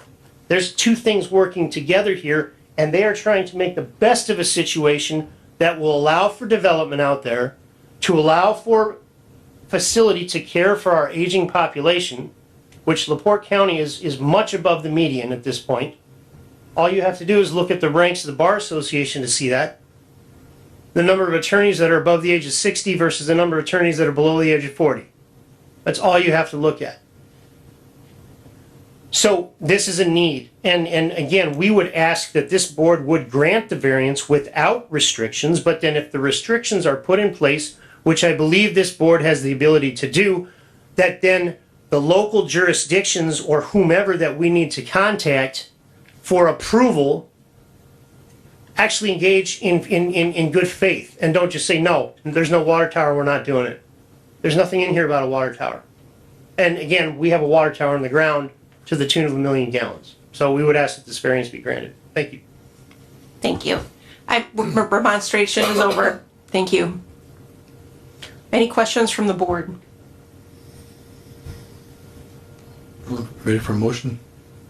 Well, I would have your questions first if we have I don't it. have any more questions, I don't think.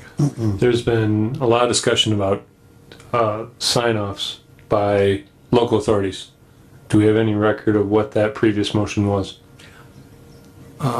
Believe I made it.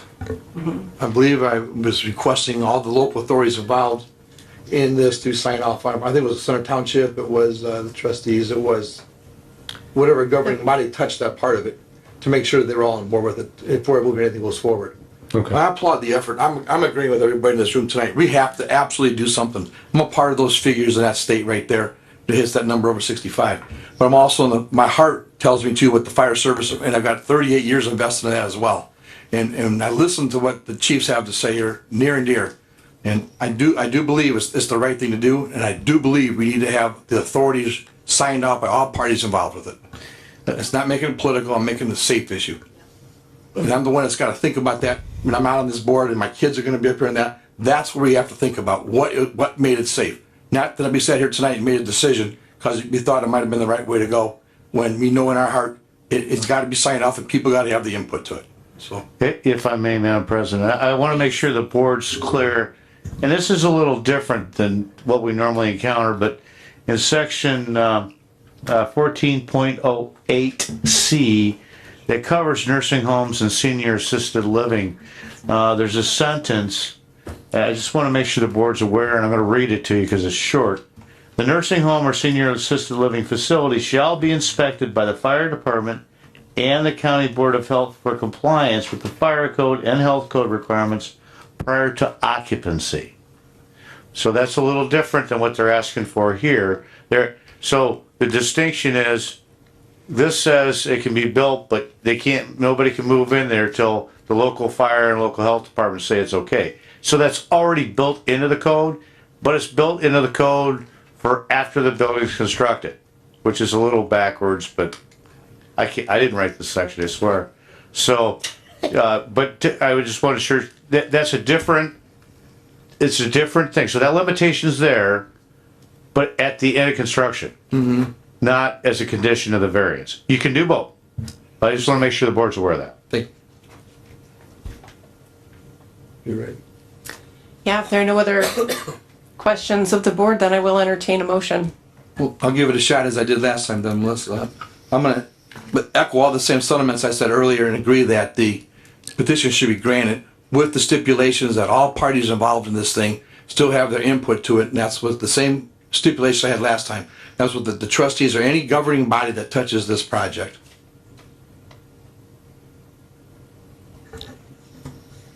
May I ask for clarification? Because there seems to be some confusion in I wish I had the design. Who that is specifically? Part, the design I wish I had a list of who that was specifically, because I said last time was I had it with me. But I believe it was trustees were involved, Center Township were involved. Because it's like Doug said, the local fire has to inspect for compliance with the fire code prior to my office issuing a certificate of occupancy. So you have multiple jurisdictions involved. You've got the state fire and DHS providing the state releases on the designs, plus the engineer stamps. Right. Then you have the local fire jurisdiction signing off on the inspection prior to issuing certificate of occupancy. So even if this board were to grant approval of this tonight, and the designs were approved by the state, if it's built and it doesn't perform during the inspection, no certificate of occupancy will be granted. I just want to make sure that's clear. It's clear, and I do appreciate that, and I still think I want the input put in up front. Well, Mr. Hogan, if I may, I do have we're in the middle of a motion. Right, I apologize, I've got some clarification with regards to the previous minutes and findings of fact, but Procedurally, it's got to have to work. my apologies.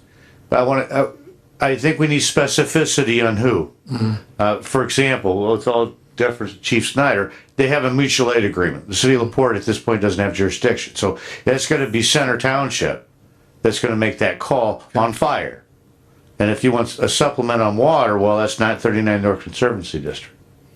Unless you want to, I think you can add qualifications on your motion for other entities, but I think we need to identify who they are or should be, and the timing, whether that should be prior to the issuance of a building permit, and I would recommend that by the building commissioner. That way the building commissioner is clear on what checklist he has to have before he issues a building permit.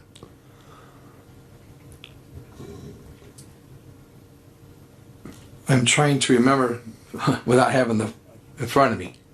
I know we're in the middle of trying to make the motion. Does she have it? She's got You have something it? here.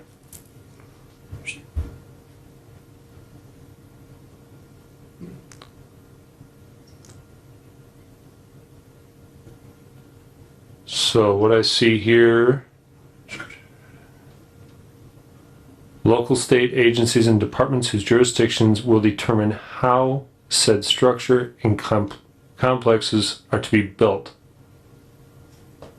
That's the terminology of the motion. So as we're sitting here and discuss this, between the mutual aid agreement between the city of LaPorte with Center Township, I would also say that since there would also be 39 North Conservancy, and I'd actually recommend Mr. Warner's office with being his impact, how he's impacted by the water system. Those four entities would be in addition to and along with. At issuance of a building permit, or? No, from the upfront, from the planning stage of it all. So for the building permit, okay. I said it was Center, LaPorte. 39 North. Yes, it is. So Center Township Fire Department, LaPorte, City of LaPorte, the 39 North Conservancy, and City Water. the City Water Superintendent. Yep. Okay, can I repeat that back, because I'm drafting this? Please. So Center Fire, City of LaPorte Fire, 39 North Water, and City of LaPorte Water. Yes. Correct. Okay, thank you. That's Center Township Fire. Thank you for the paraphrasing. That's pretty much the motion. So I have a amended motion. Do I have a second? I'll second the motion. Okay. All those in favor say aye. Aye. Those opposed, same sign. Aye. It's gonna carry. Okay. Madam President, if I may, just for clarification purposes, you have been presented with a letter from 39 North expressing support for this. So they would be off the table with regards to anybody checking off on this based upon what has been submitted on the record tonight. Motion's made, passed. The letter is part of the record, okay? Thank you. Thank you.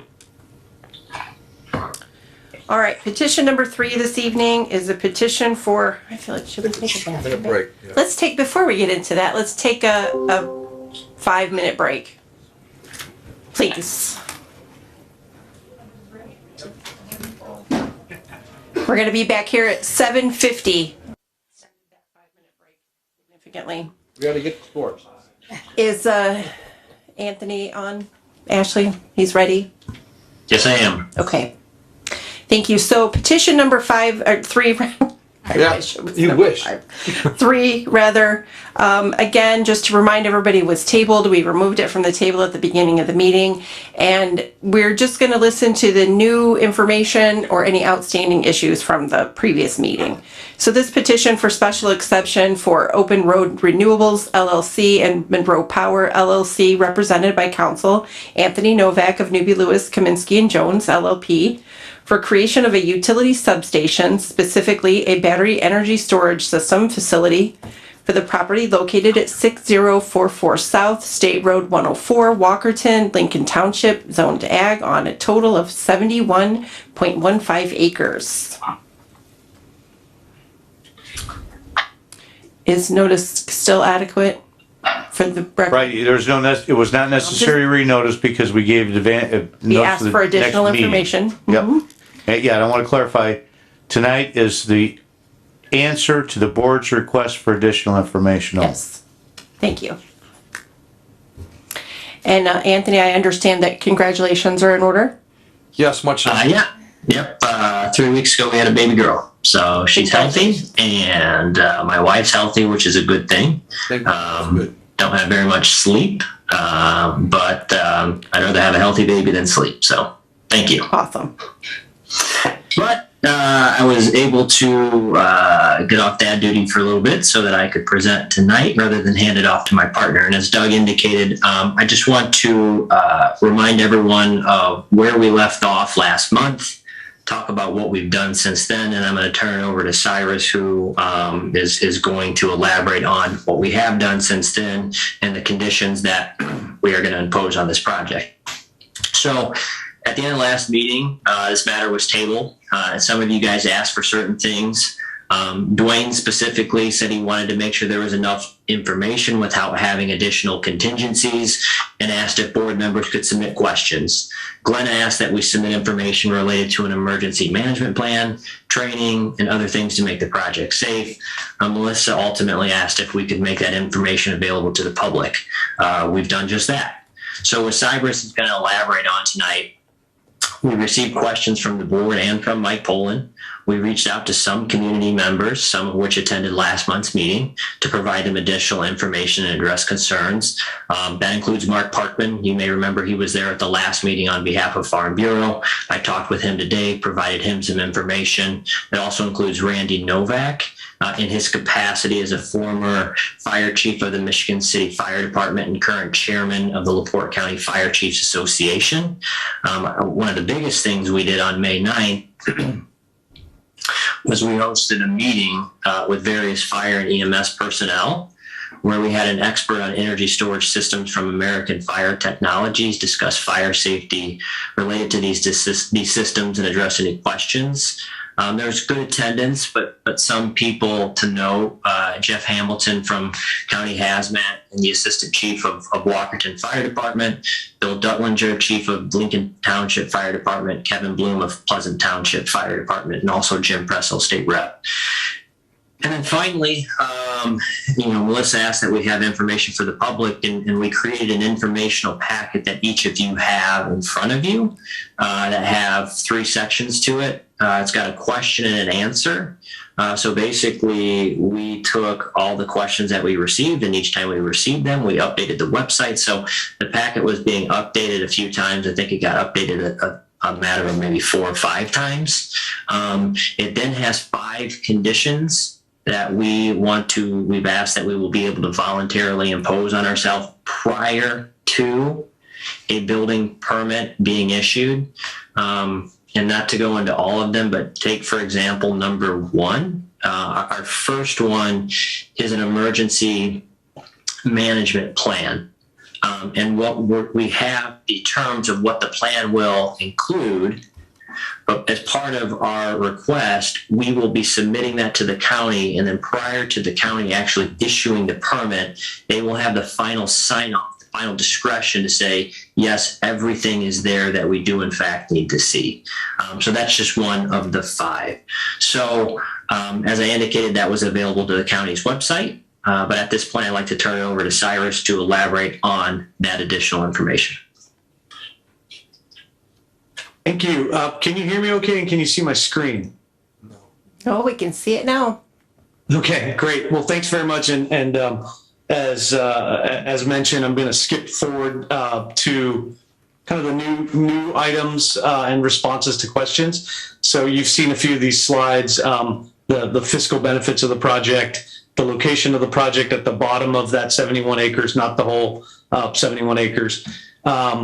And a close-up showing mostly space, including the stormwater area and all the space between the battery containers, all the setbacks around it, the landscaping, etc. So a couple of updates. I had mentioned during our presentation last month that we had done wetlands studies, and we were waiting for the Army Corps of Engineers to basically affirm or confirm our analysis. They have done that now. We have provided that to the county. And as Anthony mentioned, we did, with a lot of input from county staff, EMS, firefighters, and members of the public, and LaPorte Hazmat, we agreed to 5 permitting conditions. We discussed some of these last month during the hearing.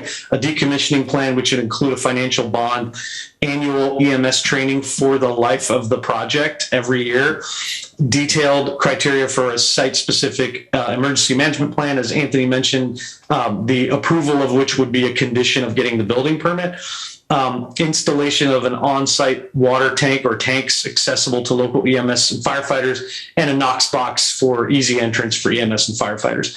I did also want to just share something else that happened since the last hearing. And this has been happening for a while, but there's a precipitating event I want to share with you. Over the last several years and projected looking forward, Indiana is going to be short of capacity. And that's not unique to Indiana, but it's something that's happening nationally as temperatures rise, electric demand rises, and old power plants start to be mothballed.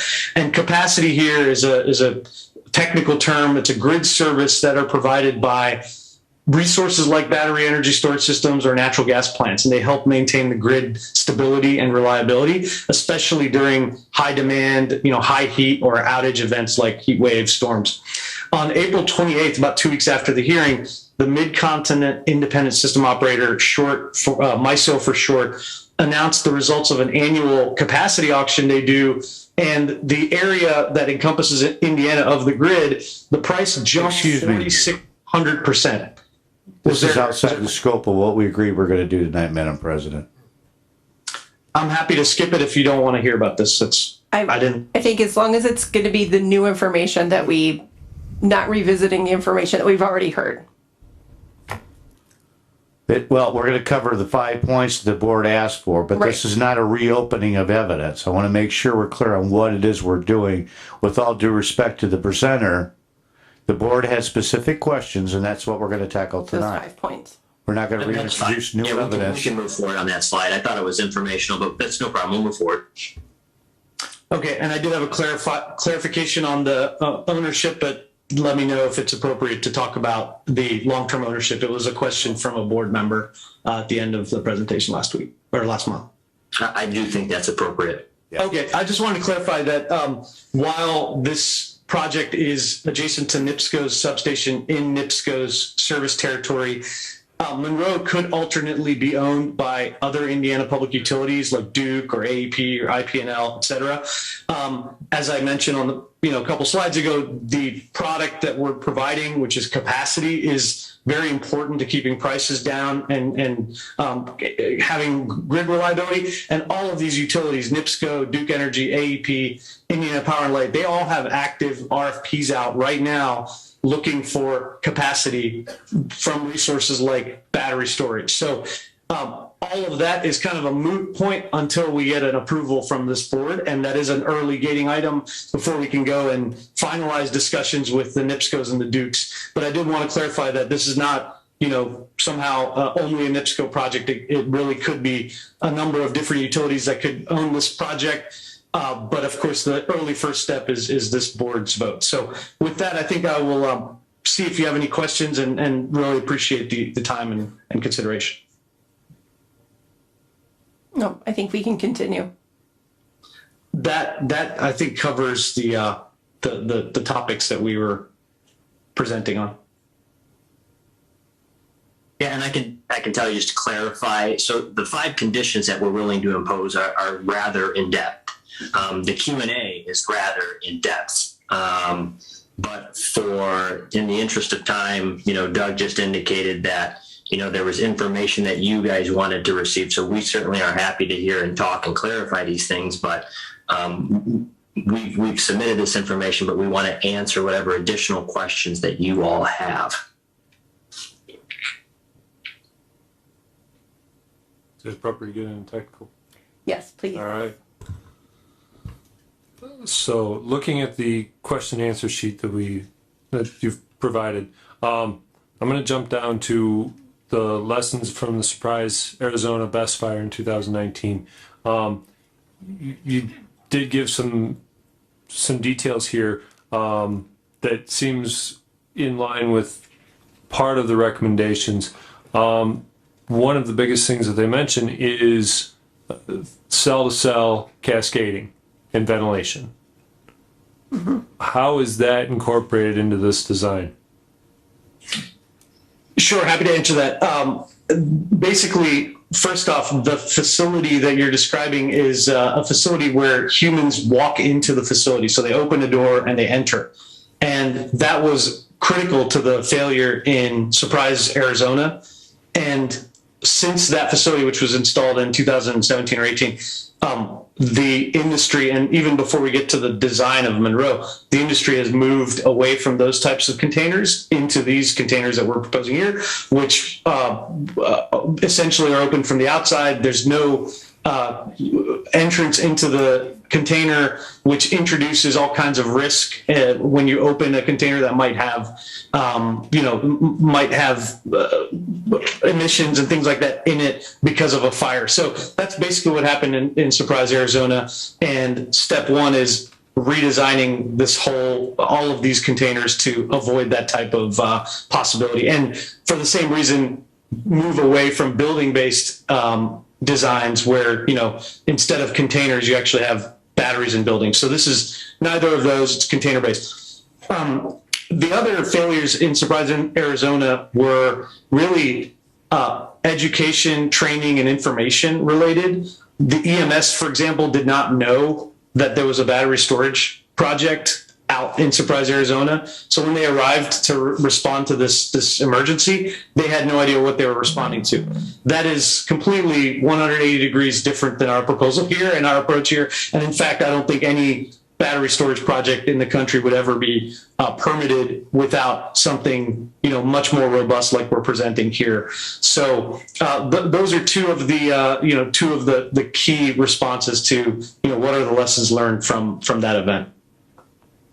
So more on the technical design, just to be clear, the cell-to-cell spacing and open ventilation from cell to cell is naturally more open in the industry now versus what would have been provided 5 years ago?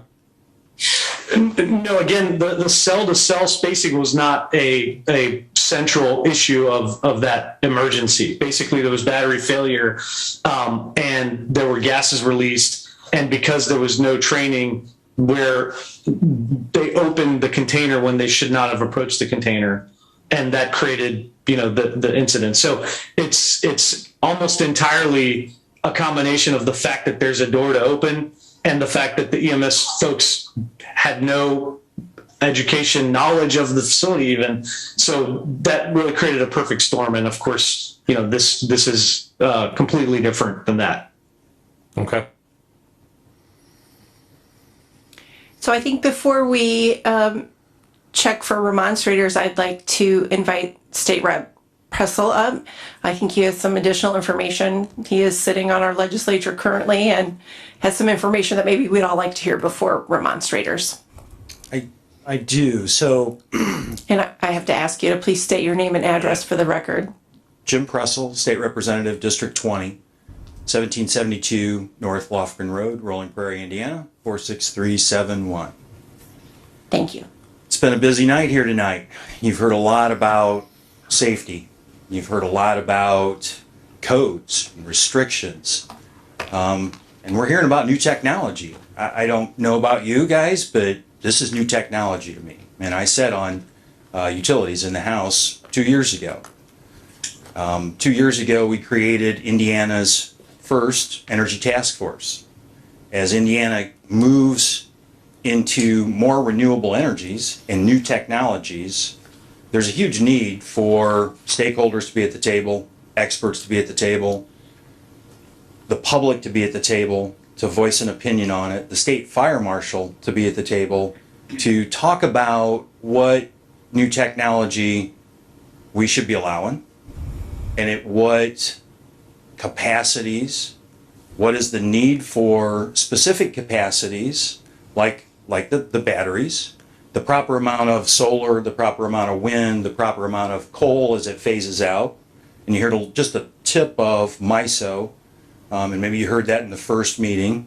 So MISO did forecast that there's going to be a demand uptick, right?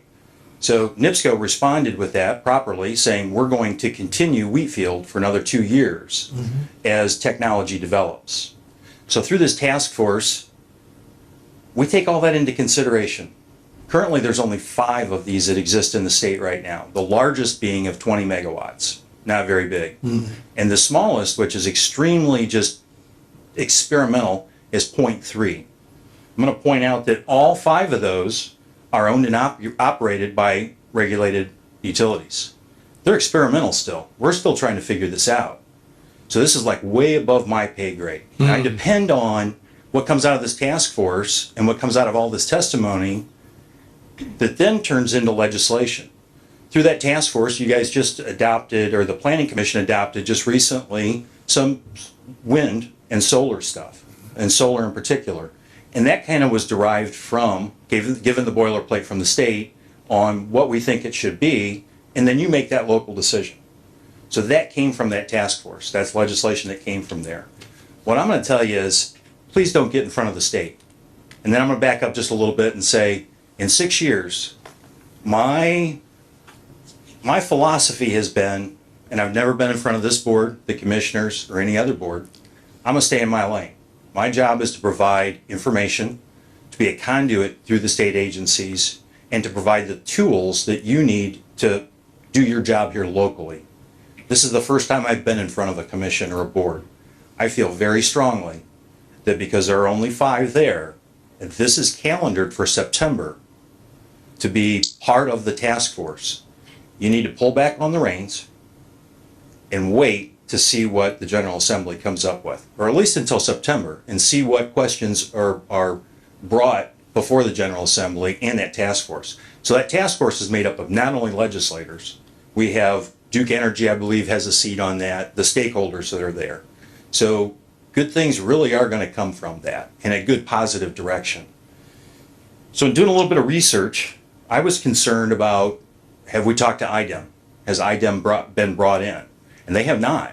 So I'm encouraged to hear that at least Army Corps was brought in, because my report back from IDEM was, and I sent them the information that you guys had originally, and they said, just looking at it quickly, there's some mitigation issues here. So I'm glad that Army Corps concurs. I'm surprised that it's jurisdictional water there, but good to know we've got that far.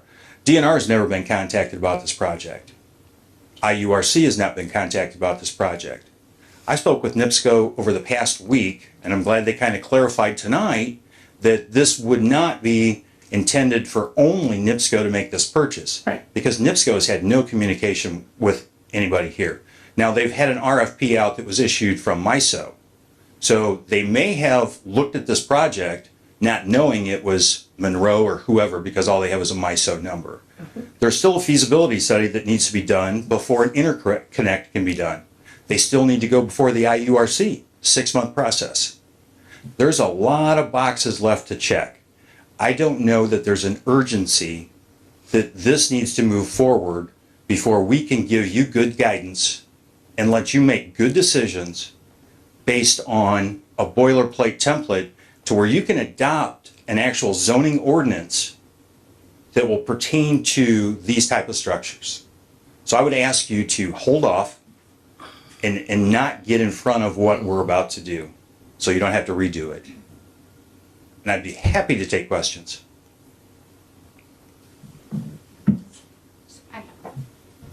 So you said it's going to be up for the legislator in September? It's calendar for the task force. I spoke to the chairman this afternoon. It is the last meeting, and it'll be in September. So that's just the task force. So when the task force is completed, either Representative Soliday, the chairman, or myself will be offering legislation to address these type of facilities. And who's on the task force? It's made up of 4 legislators, and then I think there are 6 stakeholders in it. Is it 2 are governor appointments, and some of them are utilities. I think IURC has a seat on it. Okay. And you've talked it over with Republicans and Democrats, so there's buy-in, because we all know how things are operating right now. So this is a task force. Mhm. So it's appointed by the governor. It's the stakeholders. So this is not a partisan issue whatsoever. It's not done by the General Assembly. The General Assembly said we need a task force because we need to see which direction we're going on this. Okay. That was a good question. And I'm just going to say, I think that there have, excuse me, often been petitions in front of us that we make a decision at the local level, but still has state regulations that they need to meet in order for that project to move forward. So just because we make a decision to say we think the project could move forward doesn't mean that it's going to move forward, because they still have all those boxes that need checked from a state level. So Yep. with us saying yes or no tonight does not make it Well, it kind of mean that it's going to go. Yes, you wouldn't have to check the boxes, but what I'm really trying to press upon you, that we are going to create policy that directs this for you, right? So if you make a decision on it, you could be outside of that policy box. Yeah, if I may, good example, which congratulations, board, you don't ask about septic nearly as much anymore, but there are septic regulations. It goes through the health department. Right. The commercial projects go down to the state, and they look at the commercial projects for fire, design, et cetera. Those mechanisms are in place. And forgive me if I'm misquoting you, but my concern, a lot of times I'll tell the board, that mechanism or that protection's already in place downstate. My perception is none of those protections are in place downstate on this project. I use the word protections, but overseeing. We don't have overview because this is so new. So those comforts that I give you on most of the other projects we see do not yet exist on this project. That is absolutely correct. It's almost like we dealt with nuclear compacts, very small nuclear modules, very new technology. We just, through that task force, developed policy around that based on what's safe, what's good, how many of these can we need. We don't want anybody to overbuild things and then not have a use for it. So there's a lot of what ifs out there just with the technology. And I guess what I'm asking is let us do our job before something like this happens. There's got to be a reason that there's only 5 of these and 20 megawatts, not very big. That's the largest one in the state. And they're all owned and operated by regulated utilities, not speculative developers that have come to town. So I red flag for me is if there's a tax abatement on this, why didn't it go to the council first? The only thing I can think of is if it went to the council, there'd be more public engagement. Because then it's going to have to go to the commissioners, more public engagement. So I just don't like, we kind of we've missed some process here. And I don't see the urgency that this needs to move right now. I just don't see it. Any other questions? Thank you for your time, and I appreciate you allowing me to say a few words. Thank you. Thank you for your input. Okay, so are there any remonstrators with anything new this evening for this petition?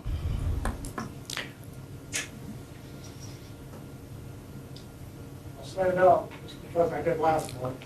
Well, you're gonna get We're addressing only the new information. All new. All new. We're addressing on 5 points. 5 points. All right. 5 points they presented tonight on the questions from the board. That's what you can speak on. Okay. Because I stopped them when they started introducing new things you saw me. No, this is nothing, my name's Christopher Williamson, 4102 South, State Road 104, Washington, Indiana, adjacent landowner to the farm in question. The scope of the Monroe Power Project, which is compared to last month's, has changed dramatically. NIPSCO has been taken out of the picture, where last month they were on the short list. That's new. Okay, that's way new. You can address the answers to the questions that the board asked. So if it's in What questions did the board ask? The first ones? This packet. Yep, the very If first it's in this question. packet, you can address it. Okay, yes, got it. And remember, you're gonna have 3 minutes.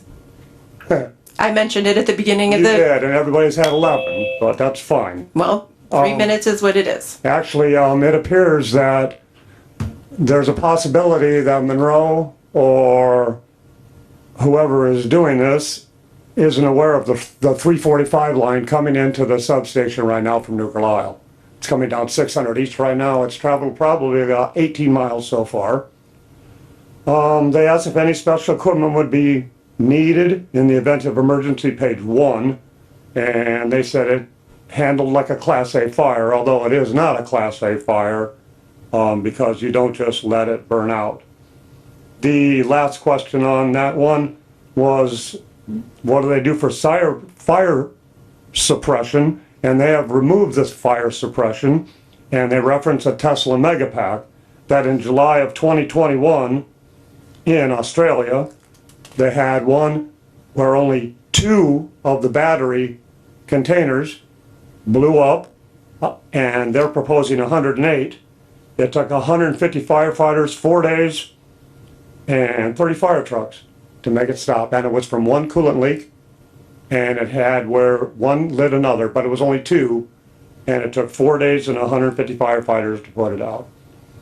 If you go to the second page, and they said who have they decided as a manufacturer, they're ultimately hoping that NIPSCO would do it, but they also said NIPSCO would make, or some other company would make the design, which you questioned.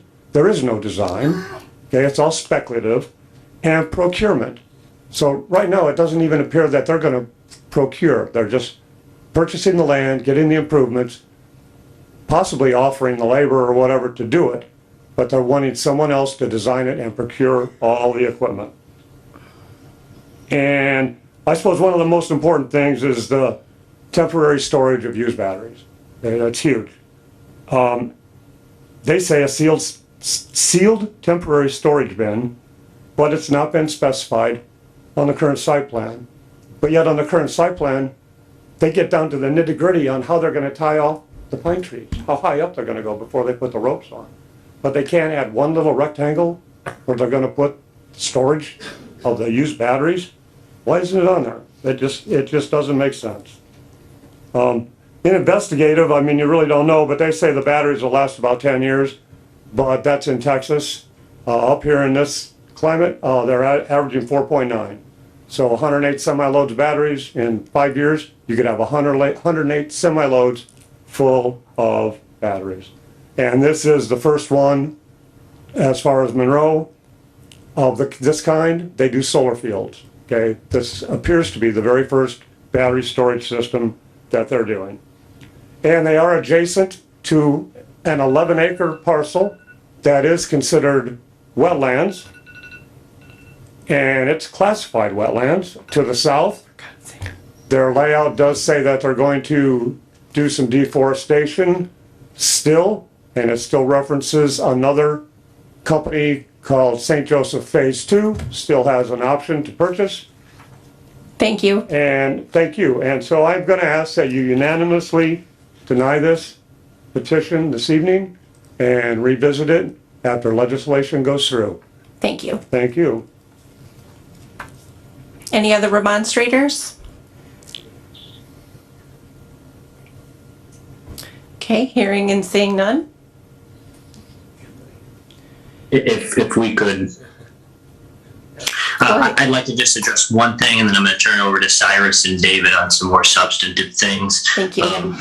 Certainly respect Representative Pressel, but one thing to clarify is, the fact that we have not gone to council for an abatement because we're trying to avoid public engagement.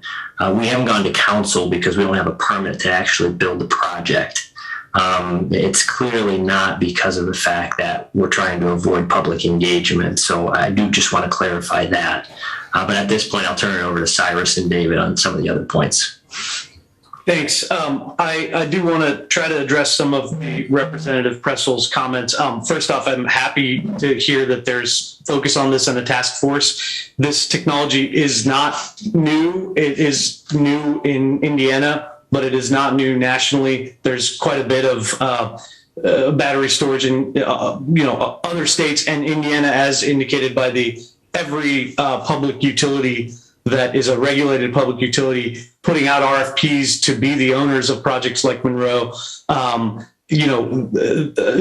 a matter of fact, Duke Energy owns a lot of battery storage. NIPSCO actually has started to own battery storage. The oldest facility in Indiana is owned by Indiana Power and Light. And while the design is the less safe building-based design that we talked about, it's actually the same technology. It's lithium ion, and they've got now 8 years of experience with it. So it really is good to see the Indiana legislature engaging on this.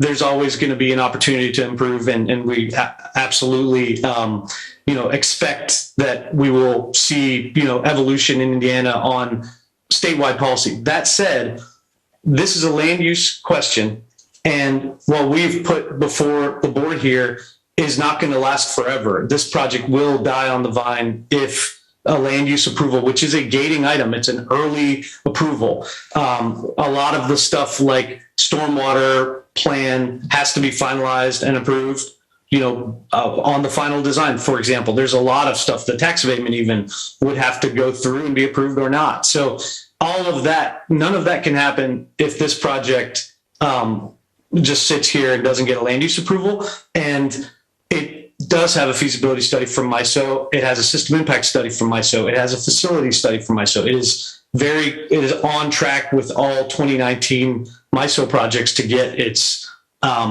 interconnection agreement. So I think there's maybe some bad information out there, but the topic of NIPSCO, frankly, I can't talk to the certain issues with certain parties because of confidentiality provisions that I, maybe did not, wasn't as sensitive to last time I talked with this group. But I'll just say you can go out and look at the NIPSCO RFP. It's not a MISO RFP. It is a NIPSCO RFP. And in the RFP, it specifically requests battery storage that can come online in 2025. It's asking for large battery storage. In fact, they have a minimum size. So all of this goes away if we can't keep this project moving forward. And the first step is a vote to approve by this board. And I'll just say, if you look in the MISO queue for projects under development, there are not a lot of projects under development in LaPorte County. The tax revenue that goes to LaPorte County is limited to 2 projects, and they're both big, this project and one other. So to the extent that LaPorte County would like the revenue that comes from these projects in the next 5+ years, maybe to pay for a water tower, frankly, work with us here. We can make the project better. We can certainly work with the legislator to make the project better. But I think a lot of there's a lot of education that needs to happen on all fronts here on this type of project. So any specific questions, David, that you'd like to answer? I believe DNR was raised. Yes, I'd be happy to do that briefly. My name is David Savage. Board members, appreciate your time this evening. I just wanted to speak briefly to some... And David, I'm going to have to interrupt you and ask you to state your name and address for the record, please. Glad to do that. Thank you. David Savage, 1105 Navasota Street, Austin, Texas, 78702. I just wanted to mention briefly that we have thoroughly vetted the project for environmental and natural resources constraints, as some of the information that's been provided to the county indicates. It is routine in our experience in Indiana and in other jurisdictions in the country that when we seek a land use permit or a land use decision, as we are this evening, and through this application, that we know that we may have other obligations, such as state environmental obligations through DNR or through IDEM. Those are usually vetted fairly thoroughly in advance, which we've done in this case, and don't think there are any significant issues. But if there are any requirements, we would obtain those from those agencies in due course prior to the start of construction. That is routine and would be done here. The fact that those minor authorizations, if any, haven't been obtained is just because we're at this point in the process of seeking the basic land use and zoning approval. Same thing for the IURC. That's a state, energy regulatory layer that can apply to the project, but just simply another layer that we will have to get through before we begin construction. Not a reason, in our view, not to consider the land use decision, which is really what's before the BZA this evening. So with all due respect to Representative Kressel, there's a task force may study the subject. It may have good recommendations for jurisdictions in Indiana. We see those kinds of task forces and jurisdictions on a variety of issues across the country, and views evolve on how to treat different types of land use proposals, but there's no particular reason not for the BZA not to consider the information that's been put before it and allow the project to move forward in the process. Thank you.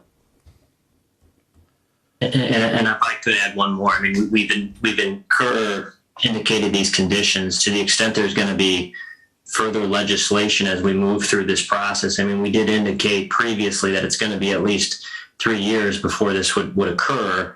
And if something's going to happen in September, I mean, we're certainly happy to adapt to whatever legislation may be adopted. But again, this is kind of a threshold issue here, which is we need this step in the process of many to move this forward. And we would ask that you would give us that approval so we can move this forward and that this revenue can come to the county. All right, so Mr. Novak called me when this first arose, rightly so, and asked me the question, what is this? Procedurally in front of the zoning board. And so I decided the best way to make the request would be through a special exception, because that's how we handle chemical plants, rifle ranges, things that when we drafted the code, Don't fit. we thought the board would want to look at it closely, more closely than normal. And that's exactly where we are here, because we had no ordinance in place and no regulations, but yet we have to handle and review this request. So you have the elements of a special exception before you, but I just want to remind the board why the category of special exception exists. And it exists because we have facilities that we want to take a closer look at than the normal zoning slots. Does that make sense? So you have your elements here. You can impose conditions on an approval, although since these mechanisms do not yet exist, I don't know what conditions to recommend for you to impose. So, all right. Thank you. Are there any other questions from the board? So one thing, so right now we've got a lot of things going on with power companies, everything else. Is there currently a power purchase agreement in the works or in place with anyone? So we would not be able to get a power purchase agreement without a land use approval from this board. It's in reverse order. You must know as a counterparty, and in these agreements, you put down a substantial security or risk to securitize the agreements. All of those things, the decision to enter into a contract with Duke or NIPSCO or whatnot, power purchase agreement, some of the late stage permitting items that the representative raised, all of those are contingent on knowing that you have a land use approval. And in fact, you could place conditions like you must get all of the things you need from DNR as a condition of your decision. But we would not be able to, and no one is going to have a power purchase agreement before they have land use approval.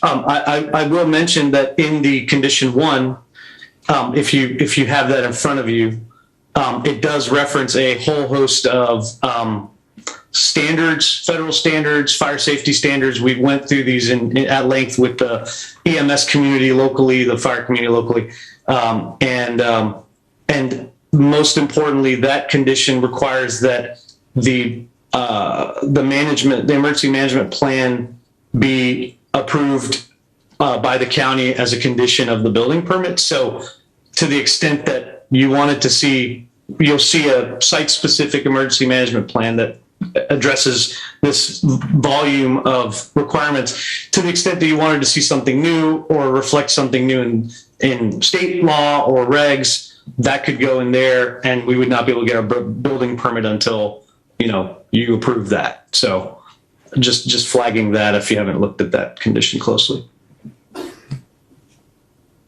Anything else? Let's be clear. We have no emergency management plan because we're not sure how to draft one because we do not have adequate information, or I would have drafted one and put one in front of you. Okay? So let's not pretend we have information that we do not possess. You can put conditions in an emergency, and you can make an emergency management plan a condition of your approval. But I cannot give advice to you as to what should be in it, because we're relying completely on the petitioner for this information, because there's no one in the county that has that information to provide us. So I'm not trying to sway the board's decision one way or another, but be careful if you do impose conditions, because I need to have the information to draft what you request. And there's very little information to work from outside of, now the petition's been very good about providing information. I'm not saying that. We don't have an independent source to draw from at the county level. If I may, I could just answer a bit of that. You really want a final emergency management plan that is specific to the technology. A Tesla emergency management plan is going to look different than a different manufacturer, and therefore, that again, this is a gating item. Land use decision pending approvals subsequently. Once you see the emergency management plan and are happy with it in a year or two. Until then, we can't build anything. So there's not a risk that we're going to be building this before you see a site-specific, technology-specific emergency management plan, and to your, every concern that you have is addressed. We can't build the project. So this is simply land use decision, discretionary decision, and the conditions here can really be, what governs the issues that are being raised. Point of order, Madam President. I'm trying to give you legal advice. This is not a discussion. Thank you. I think I will entertain a motion. Well, let's all go ahead and give a shot at this thing. Given the light testimony, first of all, I want to say thank you for everybody that's done all the work on this, answering all the hard legs. Is your mic on? Putting all this together. Is your mic on? Especially thanks to Doug for everything he's done too. Yes. All right, and with the potential of looking out there for some type of a task force to meet and for us to get some adopted legislation, if you will, to come out of it, help give us some guidance. And without putting this board into a position where we have to have duplication of effort and rehash this thing all over again, I'm going to suggest that we postpone this, table it, however you want to word it, to at least the October meeting and give the people a chance downstate to put something together, bring something back for us so we get some better clarification of what we want to have for it. We have a motion on the floor. I'm sorry. You don't want clarification on what that really means? Get a second for my discussion. Do it. I'll have a Second. motion. All right. Okay, now discussion. If you'd like to tell us your additional information. I just want to make sure I'm clear. So the task force is going to meet in September. The General Assembly will not have legislation until January. Oh. So that report will come from the task force. Legislation will be developed from that report, and then it's going to go through the process. So the process will be January through the end of April. So it won't become law until next July unless I ask for an emergency to be declared. Then it becomes law the day the governor signs it. So postponing it till October, there's nothing I can give you. Postponing it indefinitely, I must have misunderstood you, I apologize. I just wanted to make clarification. From the task force, I'm talking about something to be resolved by the October meeting. So what the task force does is takes all that testimony, takes all that information. Understand. And then from that, then we base the legislation on it. So there'll be testimony that you could possibly use, but I won't be able to give Doug anything to draft from. If that makes sense. Thank you. Just thanks for letting me clarify that. So now, in order to revisit the motion, I just want to make sure we give the board adequate time to digest the information when it comes back to us to make an intelligent decision at it, again, without having to go through duplication of effort and having meetings like this where you can't get nothing accomplished. So, I guess, say I have it postponed to be determined. You could either postpone it indefinitely. You could, the possibility, I'm not suggesting you do it either way, but you could deny it, but waive the 1 year reapplication requirement. So that way, in the event, if the stuff comes back and we have the information, they could reapply. But that is an option also. So from a procedure standpoint, do we need to vote on the first one, or can we modify it? Either vote on it or amend it. Okay, very good. Need to amend it. So we have an amended motion. Do I have an amended second? I'll second the amendment. Okay. All those in favor of indefinitely postponing, say aye. Aye. Those opposed, same sign. No. Okay, it passes to postpone. Very good. Okay, let's move on to petition number 4. Petition for variance of developmental standards for Martin and Laura Cleland for converting a barn into living quarters and care for the elderly mother. This makes a second dwelling in the future to keep as a guest house. Property is located at 9601 North, 600 West, Michigan City, Springfield Township, zoned R1B on 9.129 acres. Thank you. Oh, I'm Marty Cleveland. Hi, we're gonna wait and make sure your legal work is all situated.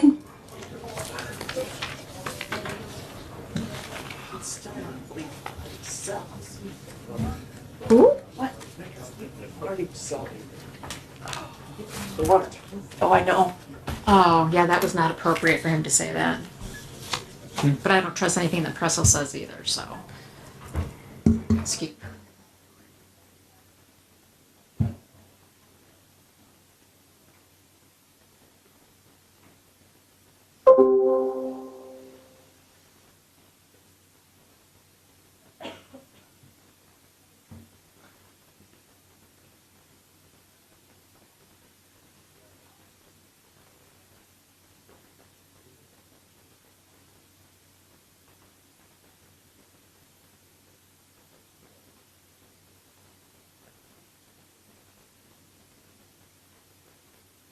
Notice is adequate. Thank you. If you would please state your name and address for the record. Okay, Marty Cleveland, address 9601 North 600 West, Michigan City, Indiana, 46360. My name is Laura Cleland, 9601 North 600 West, Michigan City, Indiana, 46360. Okay, let's talk about this barn you want to convert. For whose mom's going to live in there? Very good. And how long do you think it will take for you to start? Should we approve this, how long will it take for you to convert the barn? Hopefully within a couple months, 3 months. Okay. Maybe 4 at the most, I'm hoping. Okay.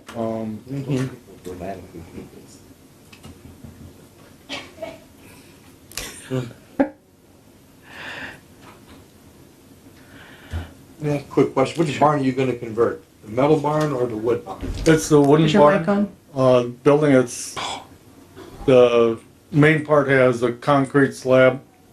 The other part is on, yeah. Thank you.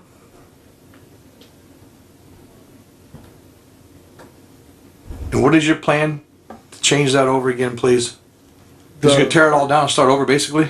Pardon me? You tear it all down and start over, or? No, the actual part on the lean-to part is gonna be taken off and rebuilt, because that I intend on putting a kitchen and bathroom in, because it is a dirt floor still, and that'll have, you know, concrete, of course, and it'll, right now it doesn't have a good foundation around it.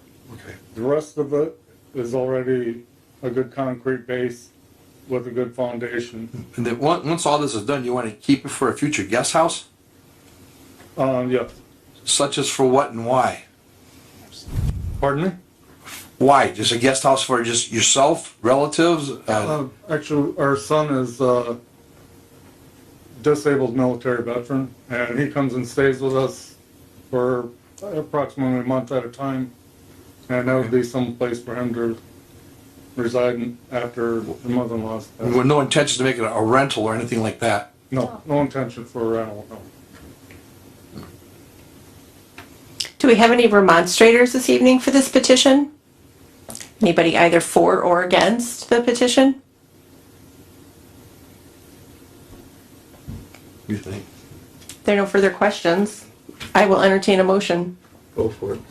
I would like to make a motion that the petition for variance of developmental standards be granted. Second. I have a motion and a second. All those in favor say aye. Aye. Those opposed, same sign. Congratulations, your motion passed. You're gonna get to know them. Yeah. Petition number 5 this evening is a petition for variance of developmental standards for Ricky Lee Gillum for placement of a shipping container to be used for storage. The property is located at 1045 North, 600 East Mill Creek, Wills Township, zoned ag on 2 acres. Thank you. Hello, my name is Rick Gillum. Let's make sure your legal work is ready. Sir, did you get green cards back from the post office? No.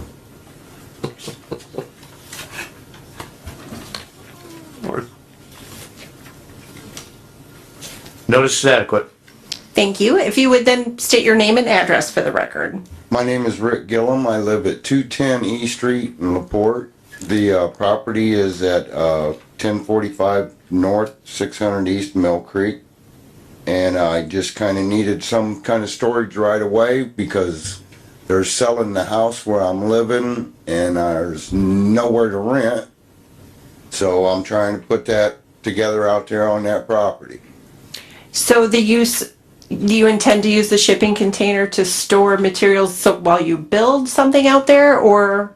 For everything, pretty much. But I'm putting a cottage out there. A little cabin. So will the storage container eventually go away once you build the cottage? I plan on keeping it. It's movable. I mean, it's nothing stationary. How big of a storage container are we looking at? 20 foot. They have photos. 8 by 20. Sharing.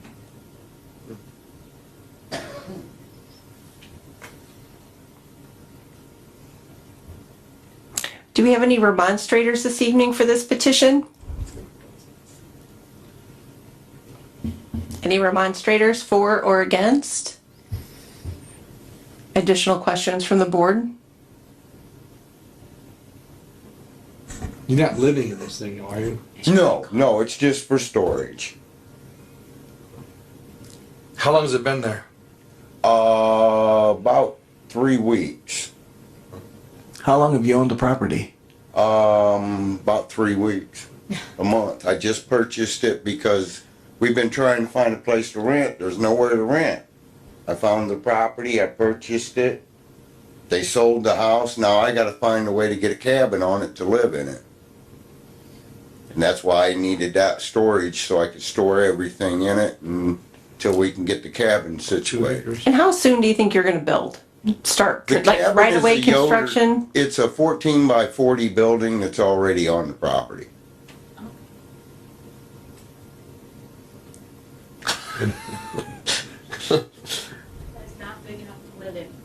I have been given a variance. From whom? Where I got the permits, they're giving me a hardship variance on it, the cabin. Would that be us? I have no idea. I know I gotta have a place to live and there's nowhere to go. I mean, Where did you get your permit? In from this building? Upstairs, yeah, upstairs. For the little building. And then I told her I was living in it and she said it's not big enough. Right. That I don't have a choice. There's nowhere So- for me to rent. So I think, and I'm gonna ask our attorney, I think we might need to re-advertise this as a modified petition because the size of it would need an additional variance. And that is not advertised here Yeah, for tonight's meeting. Right, I have no idea. So it's a sticky legal one, but I think, am I right, we need Yes. to re-advertise for next month? Yeah, because there was only advertising for the shipping container. Right. I think we should just act on the shipping container. What's that? I think we should just act on the variance in front of it. You could do Sure. I just, my concern is I don't want him to have to do the fee again and come back for the, He's gonna have to. Yeah, I'm gonna probably have to, I guess. I don't know. I'll Sounds have to that go way. and talk to them, okay. but Then I stand corrected, we'll just go with the petition in front of us. So I've looked for remonstrators, there are none. Are there additional questions of the board? I just would like to make a comment that we're not setting these permanently in the county. No. and we've kind of made it part of our, I don't know what you want to say, but. Well, I mean, have a note. That being said, I'd like to make a motion that we grant a variance for him to use this container for 2 years, and it's to be removed from the property. Okay.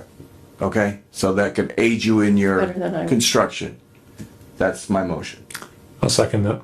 I have a motion and a second for the shipping container to be on the property for 2 years.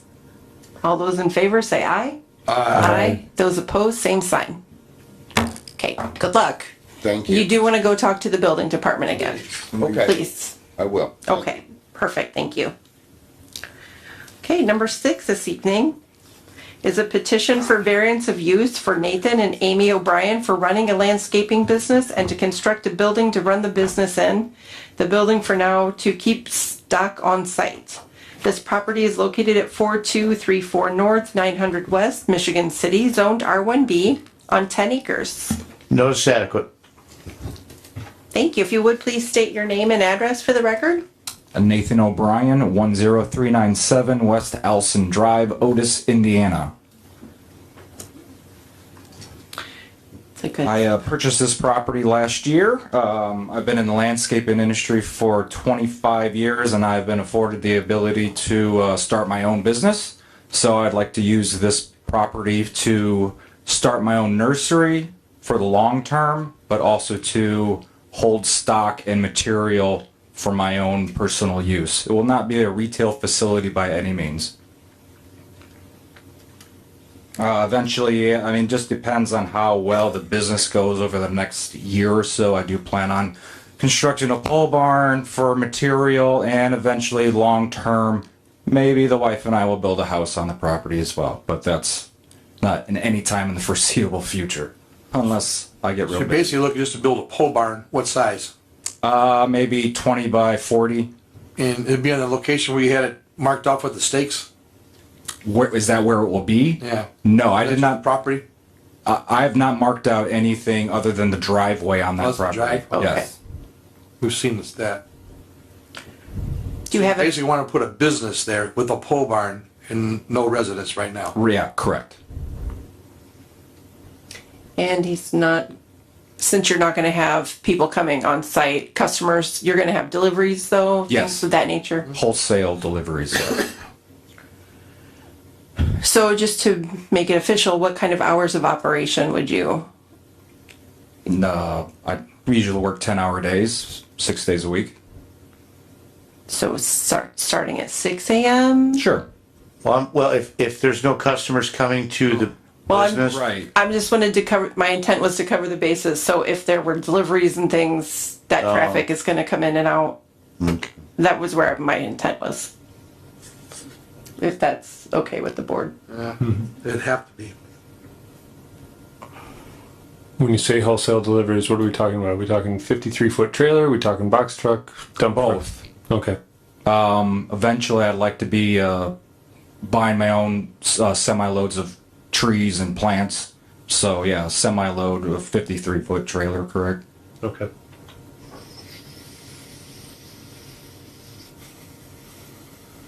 How soon do you want to start construction on this? I have the driveway permit, so as soon as I can. Well, let me put the brakes on that. I will not be receiving any plant material until I can get a well dug. The well's I need the barn before I get the well, so it's still a ways off. So for right now, it's mainly just to keep my trucks and trailers out of my own driveway in my home. I understand that. Okay, do we have any remonstrators this evening for this petition? I'm not changing the story. No, the story says in there it's different, okay. What do you have that you have to store out there? I have 2 trucks, 2 trailers, track machine, skid steer, random stone. Well, his next question is going to be, is 20 by 40 large enough? Well, I wouldn't be storing any of that inside the barn. The only thing that'd be in the barn would be mainly just tools and burlap and rope and and I'm sorry to have said it the way I said it. The story changed, but what you said, you know, brings to mind, we have a home next to it. Right. We have to respect that, you know, so what are we going to do to make this look, you know, as pristine as it can to the neighboring home? Well, my business has grown because I make everyone else's properties pristine. If my landscape business looks like a, riffraff coming in and out of there, I'm not going to be getting much business. That's not what I'm saying. I'm saying like, you know, the trailers are going to Storage of stuff. The Equipment. I would hope that it would be as neat and put together as the places that I'm working at. There you go. Nice. Plus just the logistics of a landscaping business. I mean, you can't have stuff laying around everywhere. It just gets in the way. I almost feel like this one we need to look at again, where you could actually come in and show us what you want to do, rather than just say I'm going to do it on this. And I mean, because all we have is an empty lot and a home next to it, and I promise to make it look nice. But if we have a layout that says I'm going to put the trucks in the trailer here, I'm going to put the drive here, the barn's going to be here, then we have a better idea, and the neighbor has a better idea of what to expect. Does that make sense? Well, the only neighbor is the filter factory that's next to me. The other is, there is another neighbor adjacent diagonally, but they don't have a line of sight. Okay. We usually like to see a layout. We really like to see something other than.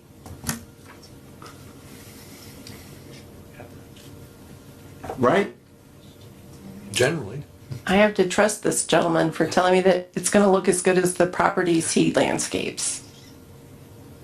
I agree, your business is all about perception. Thank you. Is there a name for this business? O'Brien Landscapes?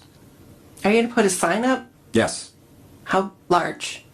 Probably, I wouldn't say it's any bigger than 10 feet. Well. Like 10 feet wide? Yeah. And how tall? Maybe 3-4 feet, just big enough for the Are you going to put lights on it? No. Okay. I'm looking more as like a piece of etched wood or something like that, not a, neon light street sign or something. Free trees. An LED. neon light.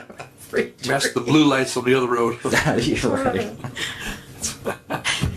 Okay, I have asked for remonstrators. There were none. Are there any further questions of the board? And if not, I will entertain a motion. It's okay. I'll make a motion just to approve it. Do it what you say you're gonna do, make it look good. Done. So operating Yeah, hours? with your sign. Yeah. Did you say you're putting a light on the sign or not? No. Just a sign. I'm gonna say a not to exceed 4x10 sign with the operating hours of 6 a.m. to 4 p.m. Monday through Saturday. Well, our trucks will line up till, not line up, but be returning anywhere time from would you 6 to 7 o'clock at night. What's the latest? I'd say 8 at the very latest. 6 a.m. to 8 p.m.? Hours of operation. There you go. All right. And Monday through Saturday is appropriate? Yes. Okay. Can we include that in your motion? Done. Okay. So we have a motion. Do I have a second? Second. All those in favor say aye. Aye. Those opposed, same sign. Good luck. Thank you. Good luck. Thank you.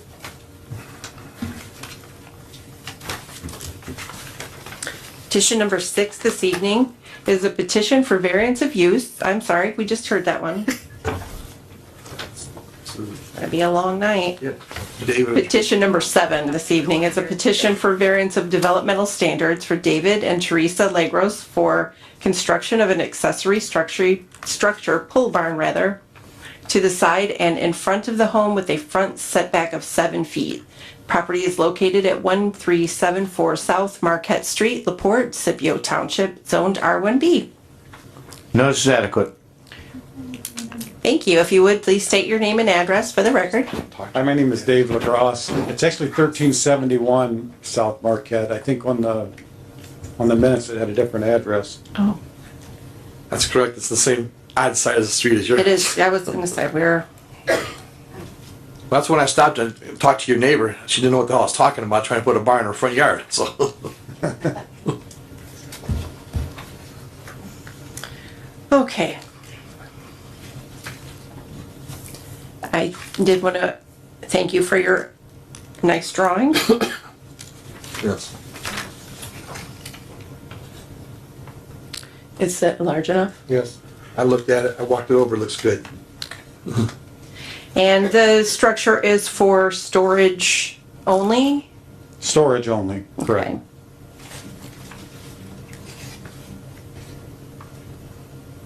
David, when do you plan on construction starting on this?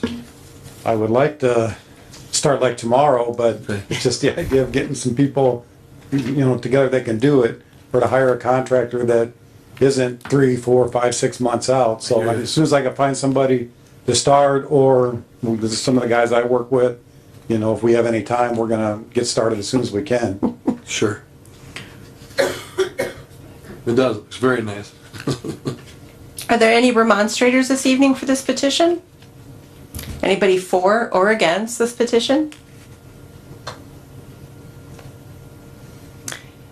Additional questions from the board? If not, I will entertain a motion.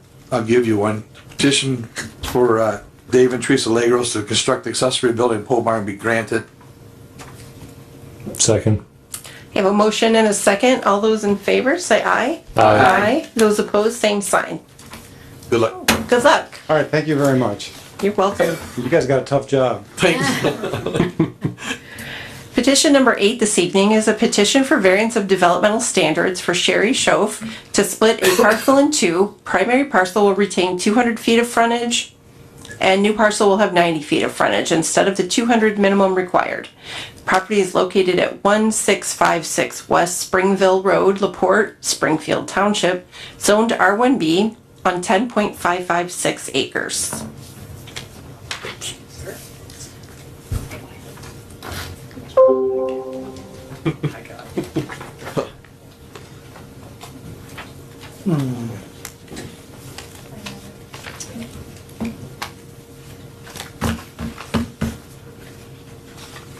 Hi, Sherry Shove, 16. We're gonna wait for the attorney to tell us all your legal work's ready.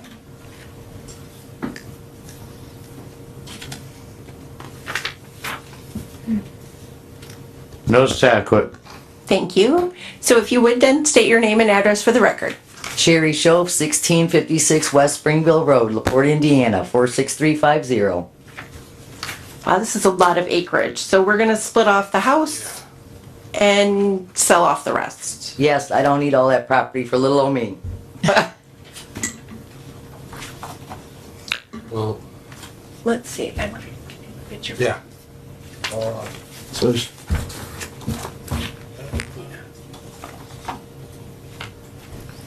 that's her, like that. This shows the drive. Sherry, there was a mobile home out there at one point. Is that true? There's still a mobile home. Is it still there? I have talked to prospective buyers and they said they would be responsible for removing that unless I hire the people next door demolishing trailers over there at Shady Grove, and I might hire them to take care of that problem. Either way, though, we think that trailer's gonna come out, correct? Oh, yes, most definitely. I feel like. And then what's she gonna do with the rest? So we're gonna split it off and sell it. How many acres is gonna stay with the house? I'm gonna get rid of 8 and there's 10.55, so I'm only keep, A couple. yeah, 2 or 3. It's 10.55 total. And she wants to split off 8. And the new parcel's only gonna have 90 foot of road frontage? Yes, Because. I had to keep 200 foot for myself, as it states. And I like the way you think. Isn't that? how it has to be. But at the same time, I read this one and I said, oh, can we just make it a little more even? Well, I thought it was a rule I had It to is. keep 200 Well, foot. that's one of the things we do. Okay. We may or may not grant your 90 feet, so. All right. Right. I just don't need all that property for myself. I love to mow, but that's a bit much. I understand that too. Are there any remonstrators tonight for this petition, either for or against it? Any remonstrators? Further questions from the board? How dead set are we on that 90 feet? What do you mean? Narrowing up the 2.5 acres that she's leaving and make it more even and amicable for frontage? Thinking now. Like what, like 100 for each one? Is that what you're? Well, we got 290 to work with. If you take it, See what it is with the proper setback from the house on that side. Yes. Thank you. I'm trying to think proportionally how to put it and make it look right to be right. You kind of need to know where her septic is. Yeah. Your mic's not on, is it? Glenn's right, you need to know where her septic field is if it's in front. You know where your septic field is? And you're- Down by the trailer's a new septic. It goes out towards the woods though. Do you know where the septic for the house is located? No, not right offhand.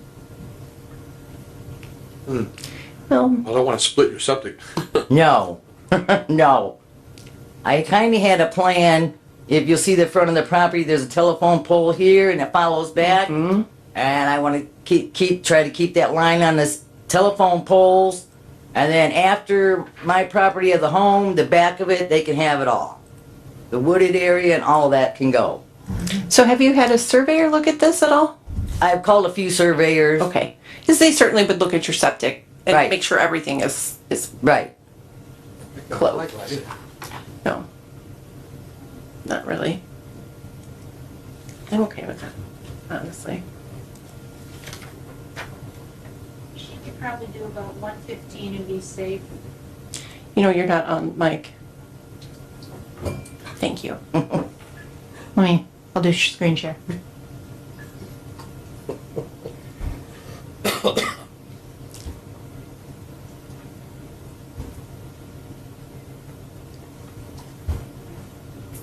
So the house is probably about 105 over. Yeah, but not knowing where her septic's at, Do you know where it is? she said no. We've asked. I hope you less than the 90.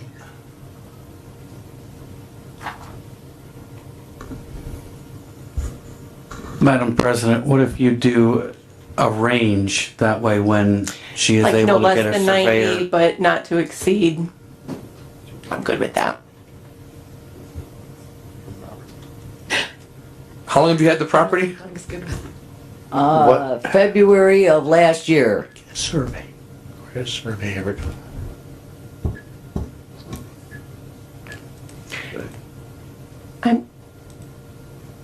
I'm really kind of inclined to say you probably need to get a surveyor out here, take a look at it. Well, Just- I've already contacted a couple gentlemen. And I will get it surveyed and probably appraised. I don't have a clue what the acreage is going for in that area, being as Let's up and see. coming. How would the board feel about her postponing the vote until she has a survey, can come back in, Might be beneficial. so that we can make a decision? Yeah, if I might add, ma'am, you probably want to get a survey and have a realtor look at it to decide how much frontage you should take, because that you're going to want to maximize your value. Right. Probably better than guessing right now tonight. Right, because I have no clue. Yeah, I'd check it out before. Once they make their decision, you're kind of, 15,000 acres. they make their decision, you're kind of stuck with it. So I think you're better off getting a surveyor and then a realtor looking at it and help you decide where you want that line to be. That'll make their decision easy. Great, that sounds great to me. Come back. So, so I will entertain a motion. Well, we'll make a motion. How long do it take you to get a survey and get it all done? I don't know, one surveyor's price was way up here and the other one was way down here, so I was like, boy. Can you do it in 60 days? Is that enough? You think 60 days would be fine. All right. All right. Let's postpone this for 60 days so she can get the survey work done and have a realtor appraisal for her. Great, I appreciate that. I have a motion. Do I have a second? I'll second. All those in favor of postponing for 60 days, say aye. Aye. Those opposed, same sign. Okay, when you when you have everything ready, go ahead and contact the building department. Okay. Okay? Let's do the little green slips again. No. Thank you. Thank you, ladies and gentlemen. Thank you, you too. Okay, petition number 9 is a petition for variance of developmental standards for Rebecca Henning and Michael Henning Jr. for continued placement of a mobile home to care for the elderly mother. Last variance granted 5/18/2010 for 3 years. The property is located at 2866 North, 850 East, Rolling Prairie, Wills Township, Zoned Ag on 1 acre. Notice adequate. Thank you. Would you state your name and address for the record, please? My name is Barbara Henning, address 2868 North 850 East, Rolling Prairie, Indiana. So your last variance was up in 2013. Yep. Is the elderly parent still living in the mobile home?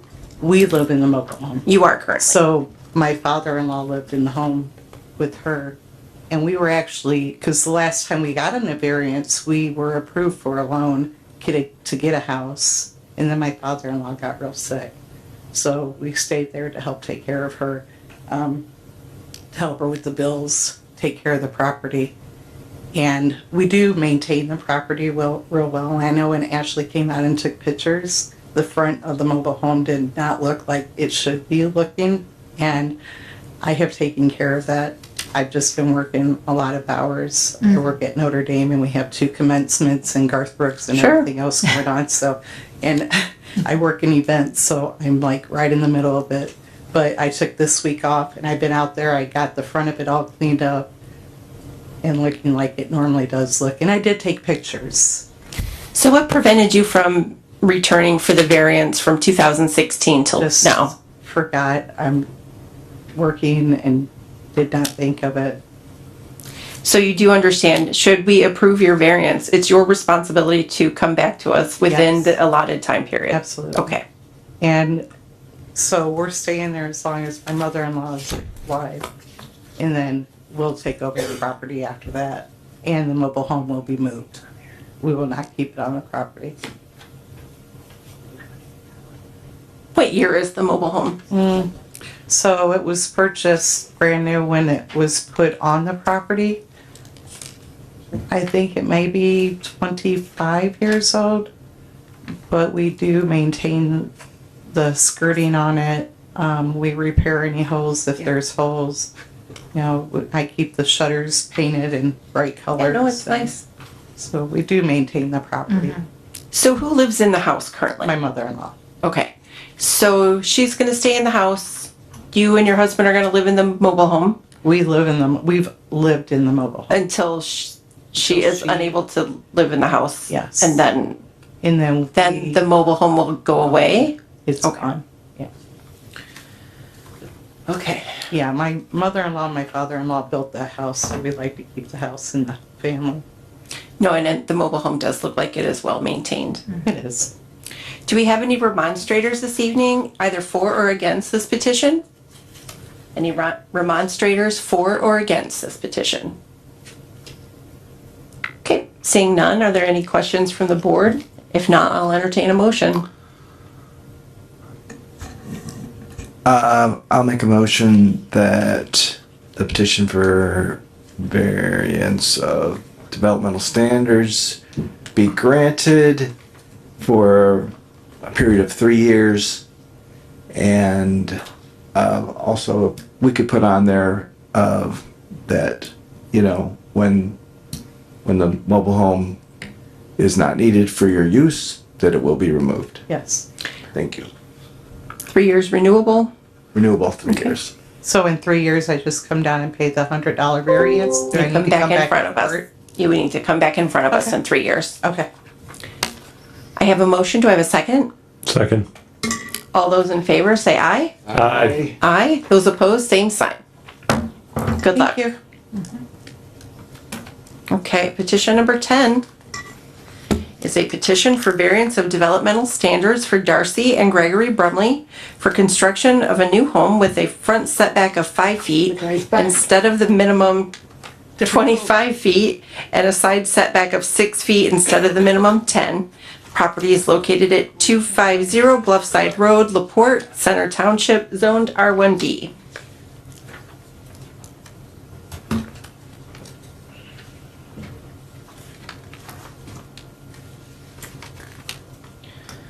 I just love these. Where's the affidavit? Oh, I know. That's adequate. Thank you. If you would please state your name and address for the record. Gregory Brumley. Gregory, you can move that mic around so you're more comfortable. I need this. Very good. Greg Brumley, 250 Bluffside Road, LaPorte, Indiana.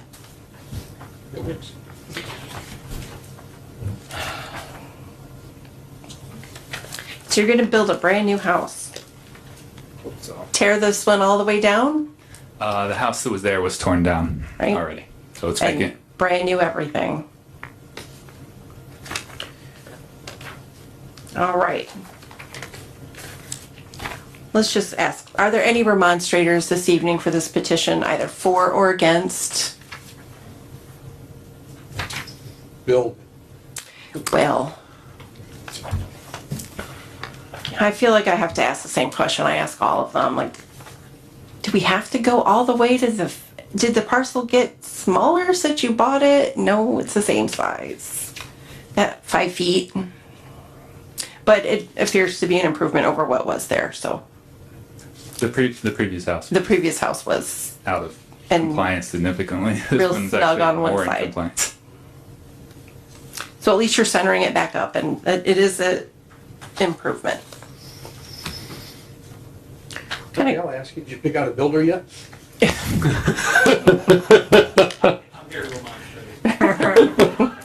You missed your chance. I already called for those.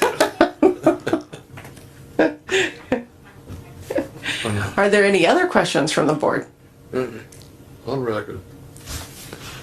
Come on, Adam. All right, I got it. So, Melissa, I provide motion, petition variance developmental standards to Darcy and Gregory Brumley to be granted. I have a motion. Do I have a second? Second. A motion and a second. All those in favor say aye. Aye. Those opposed, same sign. Aye. Good. 2 of us. Very good. Congratulations, all your motion passed. Thank you. And petition number 11 this evening is a petition for variance of developmental standards for Rachel Farias for having a privacy fence without being 6 feet with front, being 6 feet instead of the maximum 3 foot 6 inches. The property is located at 7179 West Johnson Road, Michigan City, Cool Spring Township, zoned R1B, 1.58 acres. Notice adequate. Thank you, and if you would, please state your name and address for the record. Rachel Farias, 7179 West Johnson Road, Michigan City, Indiana. And is this a new fence, I think? Yes. Fence is already up. Oh, yeah. Oh, yeah. Got some phone calls about it. Mic's on, please. Got phone calls about it. You know what, you guys have that, I probably, can I see that material?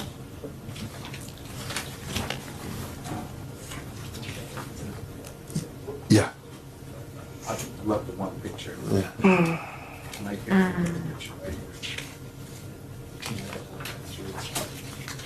That's It's on Johnson, I mean, Yeah.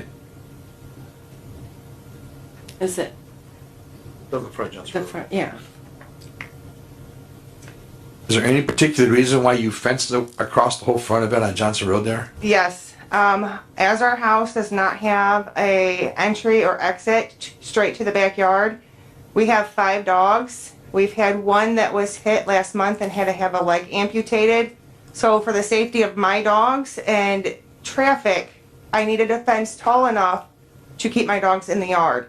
A 3.5-foot fence, which is what goes down the other side of the chain link. My small dog can climb that and my large dogs can jump it. So it's just simply for safety for my pets and safety for the drivers, to keep the dogs in my yard. How do you access the property then, the front? Do you? So is there- if you look at this picture, Yes. this is my driveway. Right here, there's an access door that goes into my yard and allows us access to the front yard and in and out of the house. So the dogs will come out the front, they can go around to the back, which is completely fenced in, and they're secure. There's no way for them to get out into the road. I know this, been on this board a long, long time. We've previously told all other homeowners that you can't do it across the front of Johnson Road like that. Right. It's very obstructive as you drive by. I drove into your driveway 3 different ways on different angles just to make sure I get in and out of it. And it's tight and it is dangerous. I've also have no issue getting in and out of my driveway. I've taken a video of backing out, and I wasn't aware of not being able to have the fence. Like I said, if we did a chain link or even a lattice fencing at the top where it's still visible or allowed for any type of viewing, my dogs would not be secure in the yard.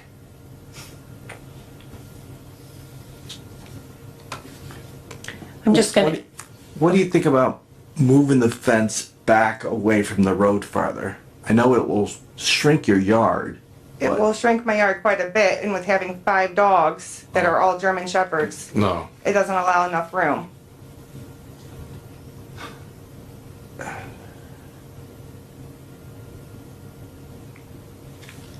Well, no, probably we've not allowed it before, I'll say that. Yeah, I And I'm probably not in definitely. favor of this one. Yeah, I understand the need, but I'm not in favor of keeping it that close to the road either. So my question is it, we're not allowed to have a fence at all in front on Johnson Road? or- Restricted by height. I Height. believe. I believe the county, 3 not point just Johnson Road. 3.6. 3.5 front, 6.5 sides and rear. So if you go down Johnson Road as you're going to LaPorte, there is another fence on the right-hand side of the road, and it measures the same. It's a 6-foot fence, but it tiers itself down, but each tier is still 6 foot, and it's in front of that property. That close to the road? Yes, Not familiar with Not that. familiar with that one either. yeah, it's on there. Well, yours is the one in front of us, so we're Yeah. gonna deal with yours. So I understand.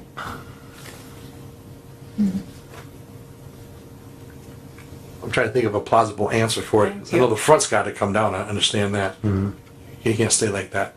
It's got to be pushed back. Yeah. Back or down. The question is how far? Yep. I mean, we say the front of the house, the whole entire front of the house is 3.6, right? 3.5 feet.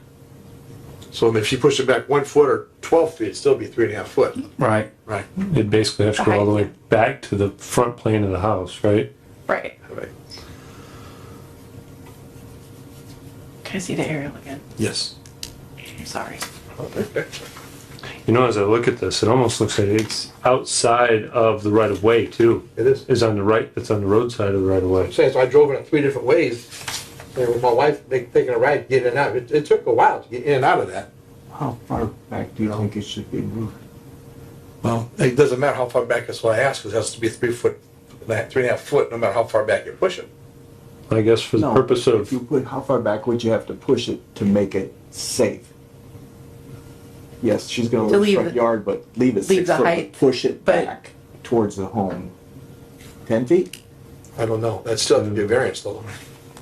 Well, that's what Exactly. here. That's what we're here for. I know. I'm just thinking, I don't know if that's even enough. How much space do you have in your front yard now from the fence line to the front of your house? That would You be can count the sections here. It's gonna be 8, 32? yeah, 32, 40 feet. 32? It's a guess. So even took it back even half that. even if you went to there, to what you could. It's still being, I'm still gonna be in the front, and I don't know. There's no one else along there have asked for that. McPolly's asked for it, people past the fire station have asked for it. We've all said no, no, and no, and no, all the way down. What prompted us to be here tonight, Mike? Is that it's 8. Was it a complaint? Or? Yes, this was complaint induced, so Ashley and I stopped there personally, took pictures. We sent the letter out that prompted the variance. So if the fence was able to be moved back to the threshold of the house or the 3.5 feet, then she wouldn't need to Get a variance. get a variance. Right. Just get a building permit. So your dogs can climb the fence if it were chain link at this height? Potentially, 2 of our females could. If you look at this one, this is the chain link fence that runs between my driveway and the neighbor's house. This one is about 3.5 feet, maybe 4 feet. I hope it's not over 3.5 feet. I don't know. It's not my fence. I didn't. Sure. I didn't measure it. But whatever size this fence is, they can paw and they can climb over that. So I'm afraid that if there is a chain link in the front, and they're apt to see, somebody walking by or another animal or another dog. No, close to the house. I don't know. I don't want to take that chance of them escaping the yard. And I have another issue where I have another dog that I either have to bury or loses another limb. Is the backyard fenced in too? Yes, but I only have access from the front door. If I use the side door, I wouldn't be able to park in my garage, and I would lose a whole parking space. If I took the fence from the front and moved part of it to that side, I would lose a whole parking space and the use of my garage. Because there's no back door to my house. You guys can come out and look if you want. I went to the front and checked it out already. Yeah, there's no in and out directly to my backyard. If there was, we would definitely not be here, and there would not be a fence in my front yard.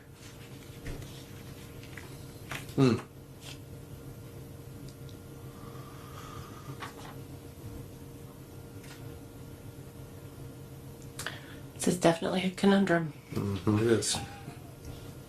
What's that? Well, I'm not in favor of the front fence. I'm not either. Definitely not in favor of it either. Could I make a suggestion and see if we can agree on something like that? What if instead of the 6 foot solid, I did a 4, maybe a 4.5 with a lattice on top, so it's not solid? Is that something that would be okay? Something where they wouldn't be able to get their paws in to jump over. Be like a 4-foot chain link, then something solid?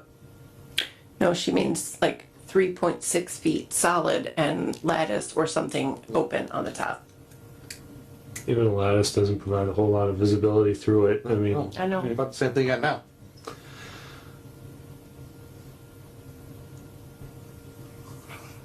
The other option would be to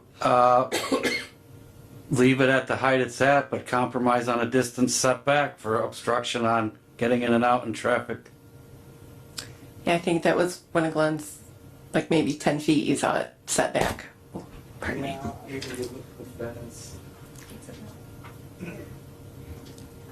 I'm guessing these are about 10-foot sections. They should be 8, but yeah. Are they 10 feet in the front? I mean, most. From 4x4 to 4x4, those are 10 feet? Yes, we did them 10 feet. So if you went back to here, you get back 12 feet. Then you'd have better sight line. She actually could back around. I mean, I'm more in favor of that. I mean, I don't like that less. That makes sense. It's whatever I guess we can live with tonight. Well, obviously, moving it back to the house isn't going to work. So Might as well not be there. And then we wouldn't be here. But, I certainly want to make A front sure. patio is not uncommon. Yeah. Agreed. And if you look at the other side with the tree side,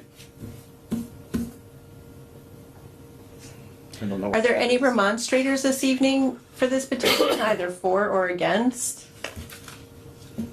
Any remonstrators? They called the commissioner. That's what they did. I still have to check. Then we moved it back to that post. How would you feel about moving the fence back? As long as I can keep the height, I would be okay with that. Well, what we're proposing is moving it back to this post. Okay. That would leave a better line of sight for everybody. A little bit safer, still room. Just remove this section and push it back. Can we live with it? That's doable. As long as, just so you understand, that's still against the code, but that's why you are here seeking a variance, and that is the compromise that they're discussing. Yeah, no, I understand that. So I'll entertain a motion. As long as you can explain it when your phone starts ringing again. I'd like to make a motion that the petition for variance of developmental standards for Rachel Ferris be granted to have a fence in the front yard, but it must be moved 12 feet towards the home. To this post. Yes. Actually. Do you want to mark that? I can't say this post. We're gonna mark it and How give it about to we you. circle it and then I'll include it as an exhibit? Yes, I think that's- I can't say Glenn said this post. Works for us tonight. Okay, so I have a motion. Saving you work, you don't have to move that post. Do I have a second? I'll second. I have a motion and a second. All those in favor say aye. Aye. Those opposed, same sign. Aye. All right, good luck. Thank you. He's got his picture. He's gonna get pumped. Yeah. Mike, is there any other business in front of us this evening? If there was, I forgot. I'm good till next month. Thank you. I think a motion to adjourn. Attorney BG, is there any further business? No, ma'am. All right, I will Motion to get a adjourn. second. Second. All those in favor for adjournment? Aye. Those opposed, same sign. Good night. Thank you, everybody. Cody.